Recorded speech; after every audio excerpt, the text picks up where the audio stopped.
আমার মনে হয় এটার সাথে বোধহয় একটা ওয়েদারের সম্পর্ক আছে। মানে এই যে বসন্ত আসে, মানে এই শীত চলে যাচ্ছে, গরম আসছে এবং গরম আর শীতের যে মিক্সচার, এই সময়টা মনটা ফুরফুরে থাকে মানুষের। হুম, এবং সেইখান থেকে আমার মনে হয় এই প্রেমের যে ব্যাপারটা মানে বা প্রেমের দিবস তৈরি হুম, করা, হুম। এটা বোধহয় সেখান থেকে। ভ্যালেন্টাইন্স ডে বলতে আমরা সরস্বতী পুজোকেই মনে করতাম আরকি, যে হুম। প্রেমের দিন বলে।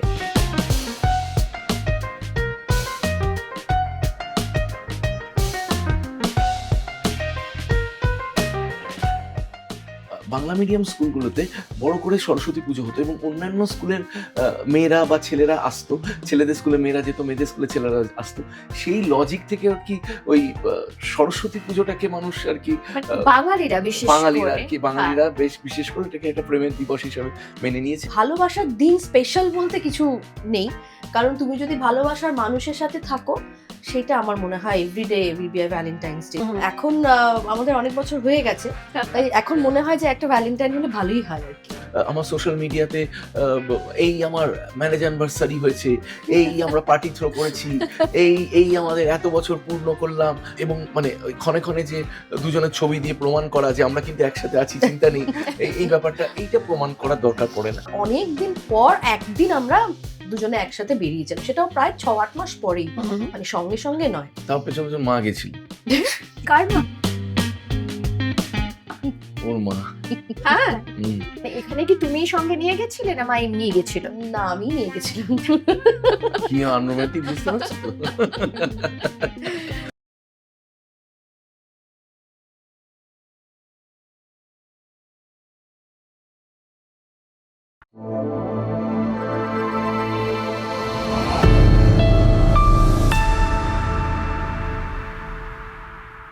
Hello and welcome to Debi Unleashed. Debi Unleashed এর পডকাস্টের আড্ডায় আবারও নতুন করে ভালোবাসার সপ্তাহে আমরা একটু অন্যভাবে কেন? কারণ আজকে এমন দুজন মানুষ আমার সঙ্গে আমার এই আড্ডায় রয়েছেন, যাদের দাম্পত্য জীবন বেশ কয়েক বছরের, অর্থাৎ সুখী দাম্পত্য জীবন। তবে তার মধ্যে যে বিতর্ক হয়নি, তাদের নিয়ে ট্রোলড হয়নি তেমন নয়। তবে সে সবের ঊর্ধ্বে গিয়ে ২ ছেলেকে নিয়ে তারা এখন ভীষণ ভালো আছেন।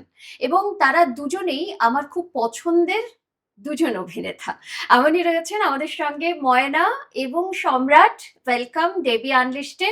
তোমাদের সঙ্গে আমার ১ম তোমার সঙ্গে দেখা, কিন্তু তোমার সঙ্গে আমার এর আগে দেখা হ্যাঁ, হয়েছে হ্যাঁ, একটা হ্যাঁ, হ্যাঁ। এরকম ইন্টারভিউতেই। হুম। কিন্তু আমাদের পডকাস্টে এই ১ম তোমরা এলে। Welcome. Thank you thank so you much so for much. Calling. Most welcome. কিন্তু যেটা বলার যে আমরা ভালোবাসার মাসে, ভালোবাসার সপ্তাহে রয়েছি। সাধারণত ভালোবাসার কোনো সময় হয় না, যেটা আমি বিলিভ করি, হুম, যে হুম, কোনো মাস, দিন, বছর কোনোটাই হয় না। কিন্তু তোমাদের কাছে ভালোবাসার সেরকম, ধরো এই যে ফেব্রুয়ারি মাস, হুম। সবাই আমরা বলি ভ্যালেন্টাইনস ডে, ভ্যালেন্টাইন মান্থ। আগে জানতাম সরস্বতী পুজো মানে এটা প্রেমের দিন এরকম। তো তোমাদের কাছে এই মাসটার বা এই দিনটার কি গুরুত্ব? আমার মনে হয় এটার সাথে বোধহয় একটা ওয়েদারের সম্পর্ক আছে। মানে এই যে বসন্ত আসে, মানে এই শীত চলে যাচ্ছে, গরম আসছে এবং গরম আর শীতের যে মিক্সচার, এই সময়টা মনটা ফুরফুরে থাকে মানুষের। মানে ঘাম হচ্ছে না, বেশি শীত করছে না। একটা দারুণ একটা সুদিং ওয়েদার। ওয়েদারের সাথে মানুষের মনের একটা সাংঘাতিক সম্পর্ক থাকে হুম, এবং সেইখান থেকে আমার মনে হয় এই প্রেমের যে ব্যাপারটা মানে বা প্রেমের দিবস তৈরি হুম, করা, হুম, এটা বোধহয় সেখান থেকে। আর ভ্যালেন্টাইনস ডে এর অ্যাকচুয়ালি কনসেপ্টটা অ্যাবসোলিউটলি আলাদা। সেন্ট ভ্যালেন্টাইন অ্যাকচুয়ালি একটা বিশাল বড় স্যাক্রিফাইস করেছিলেন বলে কিন্তু এই দিনটা উদযাপিত হয়। মানে ভালোবাসার ২ মানুষের জন্য উনি স্যাক্রিফাইসড হয়েছিলেন। তার হুম, জন্য হুম, সেন্ট ভ্যালেন্টাইনস এর নামে ভ্যালেন্টাইনস ডেটা। হুম, হুম, সেটা আমরা এখন ইন্ডিয়ায় অনেকেই জানিও না। মানে গল্পটাই জানি না। না জেনে একদম। আমরা পালন করি। আ আর সরস্বতী পুজোটা এইজন্য যে কি হয় আ আমি যদিও এটা ফেস করিনি খুব একটা, কারণ আমি টিপিক্যাল ক্রিশ্চান স্কুলে পড়তাম। তাই আমাদের স্কুলে কোনোদিনও সরস্বতী পুজো হতো না। কিন্তু কি হয়, বাংলা মিডিয়াম স্কুলগুলোতে বড় করে সরস্বতী পুজো হতো এবং অন্যান্য স্কুলের আ মেয়েরা বা ছেলেরা আসতো। ছেলেদের স্কুলে মেয়েরা যেত, মেয়েদের স্কুলে ছেলেরা আসতো।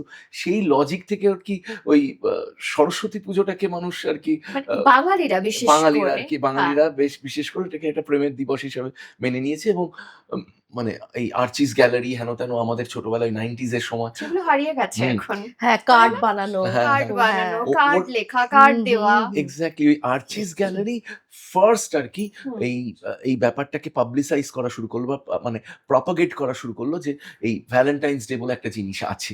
তো এই একদম। আর্লি 90s এ আরকি ভ্যালেন্টাইন্স ডে আ মানে মানে এই পরিচিতিটা আরকি বাঙালির কাছে যে পরিচিতিটা যে হুম, হুম। ভ্যালেন্টাইন্স ডে বলে কিছু হয় সেটা আর্লি 90s থেকে আসা শুরু করলো আরকি। একদম। মানে বেসিক্যালি তো পাশ্চাত্য থেকে এসছে এই ভ্যালেন্টাইন্স ডে। তারপরে এটা হয়ে গেল যে ১ম আমরা 7th থেকে শুরু করছি এটা হ্যাঁ। এবং চলবে টিল প্রত্যেকদিন ডে 14th কিছু না কিছু একটা ডে কিছু না কিছু রয়েছেই। ডে হ্যাঁ, হ্যাঁ। এবং এখন আবার 14th এর পরেও সেটা এক্সটেন্ড করছে। তারপরে একটা দিন আসছে, তারপরে একটা দিন আসছে। তোমার কাছে ভ্যালেন্টাইন্স ডে কি?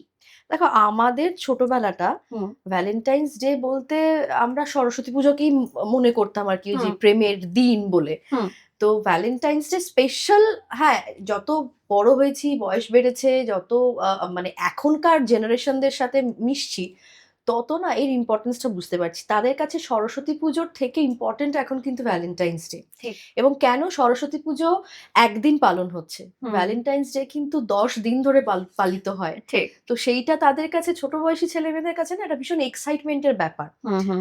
আজই ভ্যালেন্টাইন আছে কাল থাকবে কিনা কোনো ঠিক নেই। কিন্তু তবুও মানে হ্যাঁ, ওটা পালন করছে তারা, ভালোবাসে। হ্যাঁ। ওদের মধ্যে যত না বেশি ভালোবাসা তার থেকে বেশি এক্সাইটমেন্ট আমার মনে হয় দেখি। কারণ হুম, এই হুম, রোজ ডে হচ্ছে, হুম, ফুল কিনে দিলাম, এই হুম, চকোলেট ডে হচ্ছে, এই টেডি ডে হচ্ছে। মানে এত যে দিন হচ্ছে সেইগুলোতেও একটা এক্সাইটমেন্ট রয়েছে। হুম, হুম। তো সেইটা আমার আমার কাছে খুব একটা মানে কি বলবো মানে ভালোবাসার দিন স্পেশাল বলতে কিছু নেই।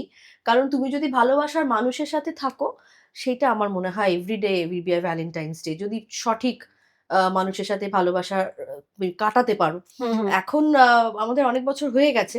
তাই এখন মনে হয় যে একটা ভ্যালেন্টাইন হলে ভালোই হয় আরকি। হ্যাঁ, ভ্যালেন্টাইন হলে ভালো হয়। মানে একটা ভ্যালেন্টাইন্স ডে পালন করতে পারলে পালন ভালো হয়। করতে পারলে ভালো হয়। মানে সেটা পালন করা হয় কি? মানে করো প্রত্যেক বছর? কিছু না হয়? মানে কিছু না সেটা কিছু হয়? কি হয় ধরো ডিপেন্ড করে। কোনো সময় এরকম হয় না যে ও বিজি আছে বা আমি ফ্রি আছি। দুজনের টাইমটা ম্যাচ করাটা খুব ডিফিকাল্ট হয়ে যায়। তো যদি কোনো কারণে ফরচুনেটলি হয়ে যায় ওই দিনটা আর ফ্রি থাকাটা ইম্পোর্টেন্ট সবথেকে মানে মোস্ট ইম্পোর্টেন্ট থিং হচ্ছে যে সারাদিনের মধ্যে এটলিস্ট সন্ধ্যেবেলাটা ফ্রি হচ্ছে বা আমিও আমার কাজ থেকে সন্ধ্যেবেলাটা ফ্রি হচ্ছি। তখন ওই দিনটাকে পালন করার একটা মানে বাহানা আর কিছুই না। কি করো নরমালি? খুব একটা যে কিছু বিশাল ভেবে কিছু করি তা নয়। হয়তো আমাদের কাছে করা মানে কি একটু শপিং এ গেলাম, একটু ডিনারে গেলাম এই। আচ্ছা। মানে এই যে ধরো 7th থেকে শুরু হচ্ছে রোজ ডে, চকোলেট ডে এই ডে গুলোতে সম্রাট দা তোমাকে গিফট করে? রোস্টের দিন একটা না, করে না, গোলাপ দিল। না, না, আমি বলি আমার যেটা মনে হয় দেখো, আমার যেটা মনে হয় পার্সোনালি সেটা হচ্ছে যে একজন বলেছিল মানে মনে হয় না আমি ছোটবেলাতে শুনেছিলাম যে ভালোবাসা হচ্ছে ৩ টে ফেজ থাকে। ভালোবাসার ১ম ফেজ হচ্ছে ঠিক গঙ্গা যেমন নাকি হিমালয় থেকে যখন নামে, তখন গঙ্গোত্রীর থেকে যখন নামে, যখন ঋষিকেশে থাকে, তখন দেখবে ফেনা থাকে, হুম, উথাল-পাথাল থাকে, পাথরের সাথে ধাক্কা খাচ্ছে। মানে সাংঘাতিক একটা এনার্জি মানে ওরকম। এবারে 2nd ফেজটা হচ্ছে বেনারস। মানে 2nd ফেজটাতে অলরেডি গঙ্গা নেমে এসেছে। হুম, গঙ্গার স্রোত আছে, স্পিড আছে, কিন্তু অনেকটা থিতু হয়ে গেছে। হুম। আর লাস্ট ফেজটা হচ্ছে মোহনা। যেখানে তুমি বুঝতেই পারবে না যে আদৌ জলটা এগোচ্ছে না পেছোচ্ছে না এক জায়গায় স্থির হয়ে লেকের মতো দাঁড়িয়ে আছে। তো আমার মনে হয় আমাদের বিয়ের এই বছরটা আমরা ২৪ বছরে পা দিলাম। হুম। তো 24 ইয়ার্স এর মাথায় গিয়ে ইট ইস মোর অ্যাবাউট মোহনা। মানে এখন আমরা মানে উই আর মানে এখন বলতে দরকার হচ্ছে না যে, "আমি তোমায় ভালোবাসি, তুমি আমায় ভালোবাসো। আমরা চলো একসাথে গিয়ে রোজ ডে পালন করব বা টেডি না দিলে মানে সেদিনটা।" ঐরকম ভাবে না পার্টিকুলার ডে নয়। মানে ধরো কোনদিন হঠাৎ ফ্রি হয়ে গেল, আমাকে বলল যাবে। তো সেইদিন ফ্রি থাকলে আমিও গেলাম। আমি হয়তো শুট থেকে তাড়াতাড়ি ফিরলাম। ওকে জিজ্ঞাসা করলাম, "তুমি কি ফ্রি আছো?" "হ্যাঁ, আছি। চলো যাই।" মানে এরকম। হুম, হুম। আমাদের কাছে প্রায় সময় ভ্যালেন্টাইনস ডে হতেই থাকে। যে যখন ফ্রি থাকি তখনই সেই দিনটা ভ্যালেন্টাইনস ডে এর মতোই হয়। মানে ঘুরতে বেরোনো আরকি। একদম বুঝতে এটা পেরেছি। এবার এবার হয় ঘুরতে যাওয়া, নয় হ্যাঁ, কোথাও ডিনারে গেলে বা হ্যাঁ, কোথাও একটা গেলে। হ্যাঁ, মানে এখন আমার মনে হয় ভালোবাসাটা অনেক বেশি পরিণত লেভেলে আছে আমাদের। যেটা নতুন প্রেম হলে যেটা হয় যে ভীষণ ছটফটে একটা ব্যাপার থাকে। সেই ছটফটে ব্যাপারটা অনেক কমে গেছে। কিন্তু তার মানে যে ভালোবাসা কমে গেছে তা বলছি না। কিন্তু ছটফটে ব্যাপারটা কমে গেছে। আ আ যার জন্য দেখবে আমি খুব একটা আমার সোশ্যাল মিডিয়াতে আ ব এই আমার ম্যারেজ অ্যানিভার্সারি হয়েছে, এই আমরা পার্টি থ্রো করেছি, এই আমাদের এত বছর পূর্ণ করলাম। খুব বেশি লিখি না। আ এবং মানে ওই ক্ষণে, ক্ষণে যে দুজনের ছবি দিয়ে প্রমাণ করা যে আমরা কিন্তু একসাথে আছি, চিন্তা নেই। এই ব্যাপারটা এইটা প্রমাণ করার দরকার পড়ে না। আ মানে ওই যেটা বললাম যে মানে এখন আমাদের ভালোবাসাটা হচ্ছে অনেকটা মানে ওই মোহনার দিকে আরকি। একদম। মানে থিতু। খুব থিতু হয়ে আছে। হ্যাঁ, হ্যাঁ, সব আরো বিস্তৃত হয়েছে জায়গাটা। হ্যাঁ, মোহনাতে হ্যাঁ, যেটা হয় হ্যাঁ, হ্যাঁ, সেরকম। বাট তুমি উদাহরণটা খুব সুন্দর দিয়েছো। হ্যাঁ। আমার বেশ ভালো লাগলো। আমি পরে নিশ্চয়ই এটা ব্যবহার করব কোথাও না কোথাও। আচ্ছা, তোমাদের ১ম দেখা হওয়া মানে তোমাদের তো একদম বোধহয় কৈশোর থেকে যৌবন সেরকম সময়ে তোমাদের প্রেম হুম, শুরু, হুম, তাই তো? হুম। হ্যাঁ। সেটা কিরকম ভাবে ওকে হয়েছিল? তো আমি বলি আমি তোমার কাছে ছোটবেলায় এসেছি, এখন আস্তে, আস্তে আমার বয়স বেড়ে যাচ্ছে। সেটা কিরকম না ছিল? অ্যাকচুয়ালি আমি তখন বোম্বেতে থাকতাম। হুম, এবারে রাজ কৌশল বলে একজন হুম, ডিরেক্টর ছিলেন, হুম, যে মন্দিরা বেদির হাসব্যান্ড হুম, আরকি। হুম। আ এই রাজ কৌশলকে আমি অ্যাসিস্ট করতাম তখন। অ্যাসিস্ট্যান্ট আচ্ছা। ডিরেক্টরের কাজ করতাম। এবারে বোম্বেতে থাকাকালীন। এবারে উনি হি হিরো হন্ডার বিজ্ঞাপন বানাবেন। উনি আমাকে বললেন যে, "শোন না, আমরা হিরো হন্ডার বিজ্ঞাপনটা আপনারা অনেকেই দেখেছেন। YouTube এও আছে। 'আরে ইয়েহি তো হ্যায় দেশ কি ধড়কন' একদম। ওই হুম, গানটা ছিল। হুম। ওই বিজ্ঞাপনটা তৈরি হবে।" বলল যে, "সারা ভারতবর্ষ দিয়ে বাইকটা পাস করবে। তো ভারতবর্ষের যেই জায়গায় যেই লোকগুলো থাকবে, লোকাল ফিলটা যেন থাকে। মানে দেখে যেন তাদের লোকাল লোক মনে হয়।" হুম, তো বলল যে, "একটা কাজ কর, আমাদের কলকাতা দিয়ে ভিক্টোরিয়ার সামনে দিয়ে বাইকটা পাস করবে, শট আছে। হুম, তো একটি মেয়ে দরকার মডেল। আ তো 2 in 1 হয়ে যাবে। তোর কলকাতা ঘোরাও হয়ে যাবে, বাবা-মার কাছে যাওয়াও হয়ে যাবে। হুম, হুম, আর তার সাথে আ মডেলটাও তুই সিলেক্ট করে ফিরে চলে আসবি।" আর হুম, তখনকার দিনে WhatsApp নেই যে ছবি পাঠিয়ে দিলাম আর হয়ে হুম, গেল, হুম, ওই হুম, ব্যাপারটা হুম। নেই। ঝামেলা অনেকটা, মানে একটা মডেল সিলেক্ট করাটা একটা ঝামেলার বিষয়। তো এই আমাকে কলকাতা পাঠালো ও মডেল সিলেক্ট করতে।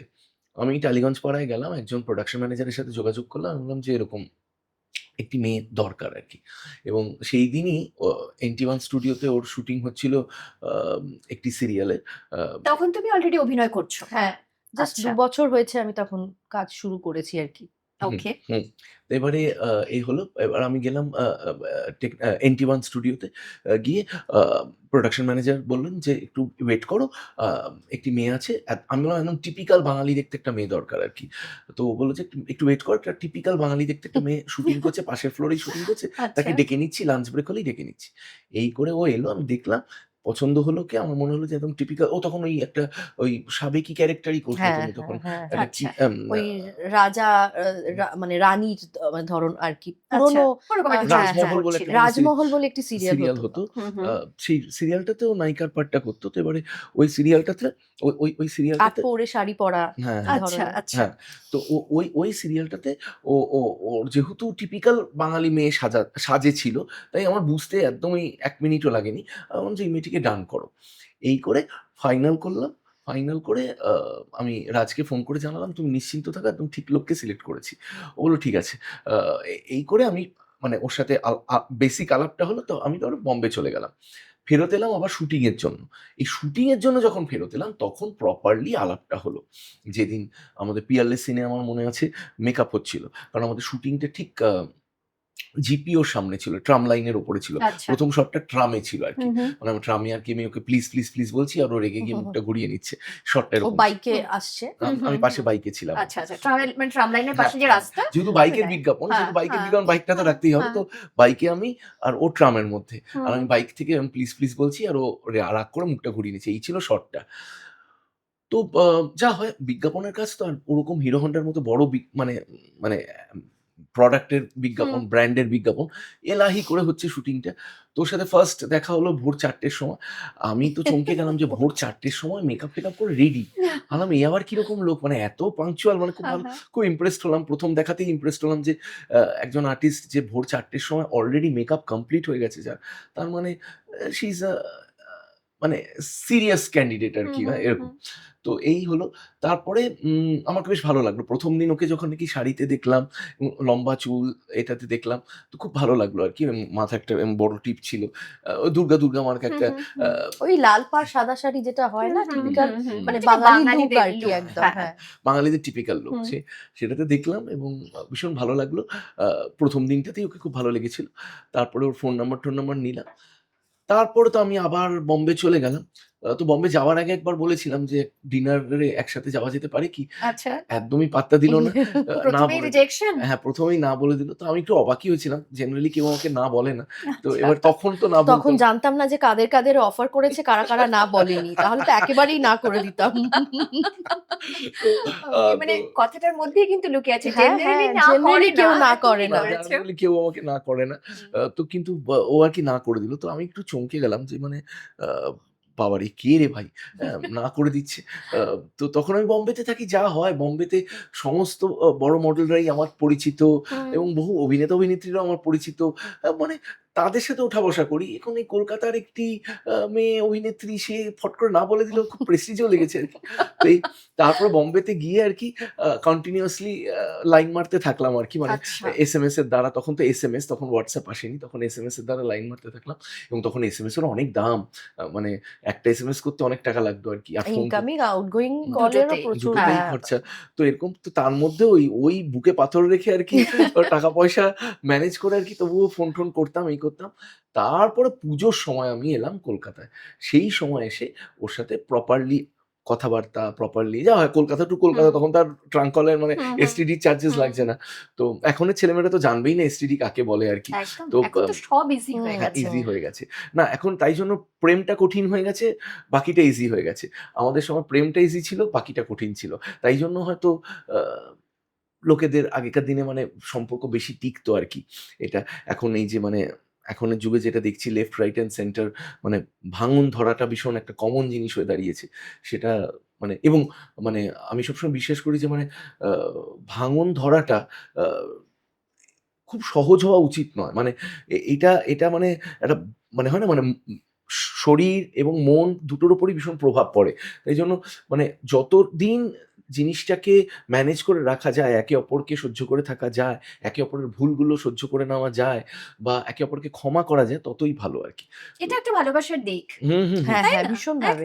একদমই। একদমই। আচ্ছা, এবারে আমার মনে হয় কি বলতো, হুম, হুম। বাবা-মা আ আ তোমাকে কি ত্যাগ করতে পারে কখনো? তুমি না। যত খারাপই হও, যত বাজে কাজই করো না কেন? কোথাও না কোথাও গিয়ে তারা তো টেনেই নেয় তোমাকে। হুম, তো হাসব্যান্ড ওয়াইফ এর সম্পর্কটা সেরকমই হওয়া উচিত। যেহেতু একদম বাইরের একজন কারো সাথে তোমার তুমি বিবাহ বন্ধনে আবদ্ধ হচ্ছ বলেই এটা নয় যে তাকে যখন তখন ছেড়ে দেওয়া যায়। একদম। ভুল, দোষ, ত্রুটি সব মানুষের থাকে এবং সেটাকে ধরো মানিয়ে নেওয়া, যেটা ও বলছে যে হ্যাঁ, আজকে ভালোবাসা থাকলেই থেকে যাওয়া যায়।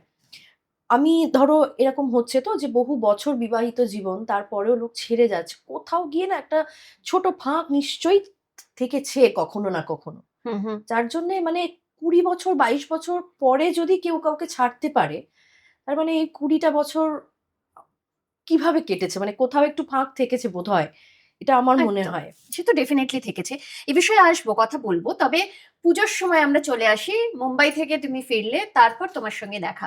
এই যে মাঝখানে কয়েক মাসের ব্যবধান, এখানে কি পরিবর্তন হলো? যখন তুমি না বললে ডিনারে যেতে এবং তারপর তুমি পুজোয় দেখা করলে। পরিবর্তনটা কি হয়েছিল? উম মানে বম্বেতে থাকাকালীন আমার সাথে ওর যোগাযোগ ছিল। মানে হুম, হুম। ফোনে মাঝে মধ্যে কথা হতো। এবার আমি তো কিছু তো বুঝতে পারছি যে ও কি টার্গেট করতে চলেছে। হুম, হুম। ওকে আমি ফার্স্ট একটা কথাই বলেছিলাম যে, "আমার কোনদিন ভালোবাসা প্রেম হবে না যে বাইরে থাকি। আমি ওই লং ডিসট্যান্স একদম বিশ্বাস করি না। হুম। এবং আমি যেতে পারবো না কোনোদিন কোথাও কারোর সাথে বিয়ে করেও যদি ভবিষ্যতে কেউ বলে আমি চলে যাবো, আমি পারব না থাকতে। মানে এইটাই আমার জায়গা, এখানেই আমি থাকতে চাই, পছন্দ করি। তো আচ্ছা। কারোর সাথে যদি আমার অ্যাফেয়ার হয়ও সেটা এখানেই হবে।" হুম, তো মানে ভগবান শুনে নিয়েছিলেন বোধহয় এই কথাটি। যার জন্য ও যখন ফেরত এলো, বম্বে থেকে অঞ্জন চৌধুরীর ছবির জন্য ফেরত এলো এখানে। হুম। তারপর থেকেই গেল। মানে ও আর ফেরত গেল সেটা না। কি তোমার জন্য থাকলো? মানে আমার জন্য থাকলো কিনা সেটা বলাটা কোয়েশ্চেন মার্ক। মানে দুটো একসাথে হয়েছে।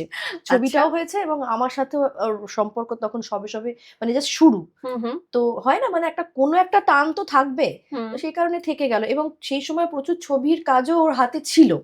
তো সেই সবটা মিলেই আরকি থেকে যাওয়া হয়েছে এবং তখনও যে গভীর প্রেম সেটা বলছি না। হুম, মানে ওর সাথে আমার ধরো ২৪ বছর তো বিবাহিত জীবন। তার আগে আমি ওকে ২ বছর চিনি এমনিতে। হুম, হুম। তো ও এখানে হিরো হোন্ডার এড করতে আসার পরে যখন ব্যাক করলো, মানে বম্বে ফিরে গেল। ফিরে গিয়ে আবার যখন কলকাতায় ব্যাক করলো, সেটা টেনিউর টা খুব কম ছিল। মানে আচ্ছা।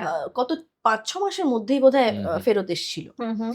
তারপর তো এখানে থেকে গেল। এবার ২ বছর ওর সাথে আমার সম্পর্কে আমি ছিলাম। আচ্ছা। তো সেটা আস্তে আস্তেই গ্রো করেছে, একেবারে যে দুম করে হয়েছে কিছু সেটা নয় যে কিন্তু আজ।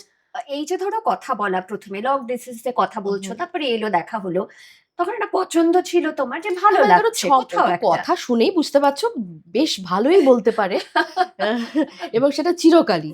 ওকে। তো যখন কথা বলতো ভালো লেগেছিল কথা শুনে, তারপর অনেক দিন পর একদিন আমরা দুজনে একসাথে বেরিয়েছিলাম, সেটাও প্রায় ৬-৮ মাস পরেই, মানে সঙ্গে সঙ্গে নয়। তাও পেছন পেছন মা গেছিল। কার মা? ওর মা। হ্যাঁ, হুম। মানে কোথায় যাচ্ছে মেয়ে সেটা হ্যাঁ, দেখে আমি রাখতে হবে। মানে খুব কম সময়ে গেছি ইন্ডাস্ট্রিতে যে মাকে ছাড়া আমি কোথাও গেছি। আমি আউটডোর শুট, অনেকের হয়তো রাগ হতো কিন্তু কিছু করার নেই। আমি মাকে সঙ্গে নিয়ে সবসময় লেজুরের মতো আমার সঙ্গে সঙ্গে যেখানে গেছি সেখানে উনি গেছেন। মানে এখানে কি তুমিই সঙ্গে নিয়ে গেছিলে না মা এমনিই গেছিল? না, আমিই নিয়ে গেছিলাম। কি আনরোমান্টিক বুঝতে পারছো তো? তারপর তুমি সেটা আগে থেকে জানতে না পরে জানতে পারলে? না, যাওয়ার পরে বুঝতে পারছি যে উনি যাচ্ছেন না কেন বুঝতে পারছি না তো। তখন দেখছি যে কি এ আবার কিরকম সিস্টেম। তো পেছন পেছন ঘুরবে নাকি? তো যাই হোক, মানে তারপরে মানিয়ে গুছিয়ে নিয়েছিলাম। দেখলাম যে না, যদি একেই এই পছন্দ হয়, পালিয়ে যায় তাহলে কি হবে? হ্যাঁ, মানে মানে তোমার ভালো লাগাটা তখন এতটা পরিমাণে ছিল মানে যে ঠিক কবে আছে। থেকে যে মানিয়ে গুছিয়ে আছি সেটাই ভাবো। মানে এটা সেটা বলতে গেলে হুম। তো আমার এখন ২৪ বছরের, এখন অনেক কিছু টেনে আনতে হবে। এখনো কি মানিয়ে গুছিয়েই আছো? এখনো মানিয়ে গুছিয়ে আছি। এখনো আমার শাশুড়ি আমার সাথেই থাকেন। আচ্ছা। আম এবং আম খুব হেল্প করেন। আমাদের বাচ্চাদের বড় হওয়াতে খুব হেল্প করছে। কারণ আমরা দুজনেই যেহেতু কাজ করি। হুম, ও হুম। অভিনয় করছে, আমি তো অভিনয় করি। একদম। প্লাস তুমি জানো আমার একটা ইনস্টিটিউট আছে। হুম, হুম। আমি একটি লেডিস হোস্টেল চালাই। আম এবং আরো কয়েকটা জিনিস আসন্ন, মানে জিনিস প্রজেক্ট নতুন, নতুন। প্রজেক্ট গুলো আসন্ন। তো আমি আরকি মানে বিজনেসও করি, তার সাথে, সাথে অভিনয়ও করি। তো একদম, দুটো দুরকম। একটা শিল্পী, একটা হচ্ছে আ একদম শৈল্প প্রপার আরকি। হ্যাঁ, হ্যাঁ, মানে বিজনেস মাইন্ড। হ্যাঁ, হ্যাঁ। তো দুটো একদম আলাদা, মানে আ শিল্প আর শিল্পী একসাথে যায় না। হুম, হুম। তো সেই মানে একটা অদ্ভুত বেখাপ্পা কম্বিনেশন এ আমি ভুগি আরকি। তো তার জন্য মানে ব্যস্ততাটা সাংঘাতিক। তাই ওকে। আ এখন বরং মা সঙ্গে থাকলে ভালোই হয় ওর। উম এখন তাহলে একটু বিরক্তটা কম করতে পারি আরকি। কিন্তু তুমি কখন ১ম অনুভব করলে যে এটা পছন্দের থেকে বেশি? এটা শুধুমাত্র পছন্দ নয়। সেইটা না মানে একবার বাড়ি থেকেই সমস্যা তৈরি হয়েছিল। যেহেতু বাড়ির লোকেরা তো বুঝতেই পারছিল যে হুম, হুম। কিছু একটা ঘটছে আমাদের মধ্যে আরকি। হুম। তো তখন না ওরা একটু ডিসট্যান্স ক্রিয়েট করানোর চেষ্টা করছিল। কেন? মানে তখন সবে, সবে ও ইন্ডাস্ট্রিতে জয়েন করেছে, কাজ করছে এবং ছবি করছে। তখন ও সেভাবে মানে এস্টাবলিশড হয়নি। দাঁড়ায়নি আচ্ছা, আরকি। যেটা আচ্ছা। আমাদের বাঙালিদের টিপিক্যাল ধারণা কি ছেলে ধারণা। কিছু একটা করতে হবে। হুম, হুম। তারপরেই মেয়ের বিয়েটা দেবো আরকি। সেরম ছেলের সঙ্গে যে কিছু করে মানে ওয়েল টু ডু আরকি। হুম, হুম, ভালো হুম। মতোই কিছু করে। তো এই প্রফেশনে তো কোনো ভরসা নেই। আজকে করছে কাল নাও করতে পারে। হুম। সেই কারণে সম্পর্ক আরকি যাতে তৈরি খুব ভালো মানে বেশিদিন বেশি না এগোয়, সে কারণে একটু দূরত্ব আরকি চেষ্টা করা হয়েছিল। তো তখন রিয়ালাইজ করলাম যে না, এটা তো ঠিক টিপিক্যাল ওর সাথে আমার বন্ধুত্বের সম্পর্ক থেকে একটু বেশি কিছু মানে ব্যাপার। যার হুম, জন্য হুম। ওকে বলেছিলাম।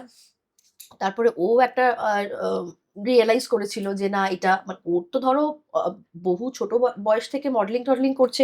অনেকের সাথেই আলাপ। তো ও আমার সাথেই আটকে আছে। তো এটা কোথাও গিয়ে ওরও একটা রিয়ালাইজেশন হয়তো এই সময় হয়েছিল যে না, এটা ঠিক টিপিক্যাল সেই সবার সাথে সম্পর্ক যেরকম এই সেরকম সম্পর্কটা নয়। একটু আলাদা। হুম। তো তখনই দুজনে রিয়ালাইজ করলাম। করার পরে যেটা হলো সেটা হিস্ট্রি এখন। কে ১ম কাকে আম ভালোবাসার কথা বলেছিলে? তুমি? আমি বলেছিলাম। আমি বলেছিলাম যে, কারণ আমি বুঝতে পারছিলাম যে একে ডাইরেক্টলি না বললে কথা এগোবে না আরকি। মানে ও আটকে থাকতে হবে। অনেকদিন ধরে আটকে থাকতে হবে। তো আমি দেখলাম যে এত সময় নষ্ট করে লাভ নেই। আর দেখো, আমি যেটা একটু আগে বললাম, আমি যেহেতু আ ১৬ বছর বয়স থেকে আমি মডেলিং এ। আমি মিস্টার কলকাতা হই ১৬ বছর বয়সে। আমি মিস্টার ইন্ডিয়া হই ১৮ বছর বয়সে। আমি ইনস্টিটিউটটা খুলে ফেলেছিলাম ১৮ বছর বয়সের মধ্যে। তো তাই জন্য মানে আমার আরকি ঠিক মানে বাঙালি ছেলেদের যে আপব্রিঙিং টা হয়, হুম, হুম। যে ১৮ বছর বয়সী উচ্চ মাধ্যমিক দিচ্ছে, মা মাথায় পাখা করে দিচ্ছে, ডাব খাইয়ে দিচ্ছে, পরীক্ষা দিতে আমি পরীক্ষা দিতে গেছি মাধ্যমিক বাইক চালিয়ে। আমি উচ্চ মাধ্যমিকেও সেম জিনিস বাইক চালিয়ে একা, একা পরীক্ষা দিতে গেছি। তো আচ্ছা। ওইজন্য পাকা নাম্বার 1 ছিলাম আরকি। এবারে তার জন্য যেটা হয়েছিল যে আমার যেহেতু অলরেডি তখন নিজস্ব স্কুলটা ছিল, মডেলিং এর স্কুল ছিল। তার সাথে, সাথে আমি ফ্যাশন শোর কোরিওগ্রাফি করতাম। আমি তখন খুব নামকরা কোরিওগ্রাফার ছিলাম। ফ্যাশন শোর কোরিওগ্রাফার। তো সমস্ত কলকাতার মডেলরা আমার চেনা পরিচিত ছিল। এই এখন যারা আরকি সব বিখ্যাত অভিনেত্রী বা বলতে পারো সুপারস্টারস, সেই সেলিনা জেটলি থেকে শুরু করে আম বিপাশা বসু থেকে শুরু করে কোয়েনা মিত্র থেকে শুরু করে এরা সবাই আমরা একসাথে মডেলিং করতাম। যেটা কলকাতা বেসড কলকাতা বিশেষ বেসড করে। আরকি। হ্যাঁ, হ্যাঁ, হ্যাঁ, হ্যাঁ। সব একসাথে আমরা তখন মানে হ্যাঁ, আমি হ্যাঁ। 94, 95 এর কথা বলছি। ওকে। তখন করতাম আরকি। তো সেই সূত্রে আরকি প্রচুর মহিলাদের সান্নিধ্যে আমি থাকতাম আরকি। মানে হুম, হুম। এরকম নয় যে আমি জীবনে ১ম মহিলা দেখেছি এরকম নয়। নয়। প্রচুর মহিলাদের সান্নিধ্যে থাকতাম। এবারে এবং সব বেস্ট অফ দ্য বেস্ট হুম, হুম। যারা সবচেয়ে সুন্দরী আরকি, বাজারের সবচেয়ে সুন্দরী মহিলা তাদের সাথে ওঠা বসা ছিল। ইনফ্যাক্ট রিয়া রাইমার মানে হুম, হুম। মুনমুন সেনের মেয়ে আরকি। রিয়ার জীবনের ফার্স্ট ফ্যাশন শো কিন্তু আমার কোরিওগ্রাফিতে। আচ্ছা। এরকম। তো এরকম করে মানে অনেকেরই হাতে খড়ি হয়েছে মানে যারা জীবনের ফার্স্ট ফ্যাশন শো করেছে। অনেক এখন অভিনেতারাও কাজ করছে বা অভিনেত্রীরাও কাজ করছে যারা এখন সিনিয়র অভিনেতা, অভিনেত্রী তাদের কিন্তু ফার্স্ট জীবনের ফ্যাশন শো আমারই হাতে। ওকে। তখন যেটা বললাম যে যেহেতু ক্যারিয়ারটা খুব ছোটবেলায় শুরু শুরু করেছি করেছো। সেহেতু। তো সেই জায়গা থেকে দাঁড়িয়ে মানে মেয়েদের সাথে আলাপ বা মহিলাদের সাথে আলাপ বা আ তাদের সাথে গল্পগুজব বা তাদের সাথে ভালো সম্পর্ক এটা আমার ছিলই। তো তাই জন্য মানে এমন নয় যে মানে ১ম মহিলা দেখেছি এরকম তা নয়। কিন্তু আমার মনে হয়েছিল ও সবার থেকে একটু আলাদা। মানে যে আমাদের পেশায় যেটা হয় খুব অ্যাম্বিশাস হয় মেয়েরা। সাংঘাতিক অ্যাম্বিশাস মানে কাট থ্রোট অ্যাম্বিশাস। তো আমি দেখলাম যে ও কাট থ্রোট অ্যাম্বিশাস নয়। এবং আমি সবসময় বিশ্বাস করেছি যে দুটো জিনিস একসাথে সামাল দেওয়া ইজ ভেরি ডিফিকাল্ট। মানে হুম, তোমার personal life and professional life দুটোর ইকুয়াল ব্যালেন্স রাখাটা ইজ ভেরি ডিফিকাল্ট। হুম। এটা খালি খাতায় কলমে হয়, সিনেমায় হয়, উপন্যাসে হয়, গল্পে হয়। কিন্তু তুমি যদি খুব ইন্টারনালি দেখো যারা সাকসেসফুল ছেলেরা আছে, কোথাও গিয়ে কিন্তু বউরা স্যাক্রিফাইস করেছে কোনো একটা একদম, জায়গায়। আর নয় উল্টোটা। বউরা যদি স্যাক্রিফাইস করে থাকে মানে সরি বউরা যদি সাকসেসফুল হয়ে থাকে, তাহলে বররা কোথাও মানে হাসব্যান্ডরা কোথাও স্যাক্রিফাইস করেছে। একদম। একটা স্যাক্রিফাইসের দিক রাখতেই হবে। তো ও রাজি ছিল স্যাক্রিফাইস করতে, ওর ক্যারিয়ারটা স্যাক্রিফাইস করতে রাজি ছিল। আমি বললাম যে, "দেখো আমাদের" কিন্তু সেই অ্যাপ্রোচটা কি তুমি করেছিলে? নাকি এটা সেটা মিউচুয়ালি হচ্ছে ছিল? না, সেটা না। সেটা আমাদের আফটার বিয়ে বা বিয়ে করার আগে আরকি আমরা ক্লিয়ার হয়ে নিয়েছিলাম যে কে সংসারটা দেখবে, কে বাইরেটা দেখবে। এটা দুজনে মিলে আমরা যদি ১ম এই একদম কা ক্যারিয়ারের শুরুতেই দুজনে যদি বাহির্মুখী হতাম, তাহলে কোনদিনও সংসারটা যেটা সেটেলড হলো সেটা সেটেলডই হতো না হয়তো। দুজনেই আচ্ছা, আমরা নিজেদের ধরে নাও তুমি অ্যাপ্রোচ করলে। তুমি তখন রাজি হলে না যে, "না, আমি বাইরেটাও করতে চাই, এটাও করতে চাই। আমি বাইরেটা বেশি করতে চাই।" তাহলে রিলেশনশিপটা হতো না? এগোতো না? হতো কি হতো না সেটা এই মুহূর্তে বলাটা খুবই ডিফিকাল্ট। কারণ সেই মুহূর্তে না আমার মনে হয়েছে যেহেতু আমি না ভীষণ মানে ঘরোয়া আরকি। এমনিতে হুম, আমি হুম। বাড়ি-ঘর পছন্দ করি, সংসার আচ্ছা, পছন্দ করি। আচ্ছা। সেজন্য আমার কখনো মনে হয়নি যে বাইরের কাজটা না করলে আমার জীবনটা ধ্বংস হয়ে যাবে আরকি। তো তখন কি ছেড়ে দিতে রাজি ছিলে? তোমার ধরো একটা হ্যাঁ, মানে তুমি ভাবতে পারবে না আমার তখন কিন্তু ক্যারিয়ারের পিকে আছি আমি। আমার হুম, তখন তখন তো এখনকার মতো আর একটা করে সিরিয়াল চলত না। আমি তো ২ টো সিরিয়ালের একসাথে আমি লিড করতাম। হুম, হুম, আর তখন দূরদর্শন মেইন চ্যানেল ছিল। হুম। তো সেই ২ টো সিরিয়ালই কিন্তু আমি ছেড়ে দিতে রাজি ছিলাম। মানে এই সম্পর্কটার জন্য। ছেড়ে দিয়েও ছিল। দিয়েওছি। আমি মানে ৫-৭ বছর কোনো কাজ কাজ করোনি করিনি। তখন। তারপরে যখন ফেরত এলাম আমরা আবার দুজনে একসাথে ফেরত এসেছিলাম। 'খনা' বলে একটি সিরিয়ালে হুম, দুজনে একসাথে রাজা-রানীর রোল করতাম আরকি। মানে আচ্ছা। খনার বাবা আর মা হয়েছিলাম আমরা। তো আবার একসাথেই ফেরত এসেছিলাম। তো এই যে মানে স্যাক্রিফাইস মানে একে অপরের জন্য তুমি কতটা স্যাক্রিফাইস করতে পারছো। আমি যেমন নাকি বোম্বেটা স্যাক্রিফাইস করেছিলাম ওর জন্য। একদম। যে আমি আর ফেরত গেলাম না বোম্বেতে।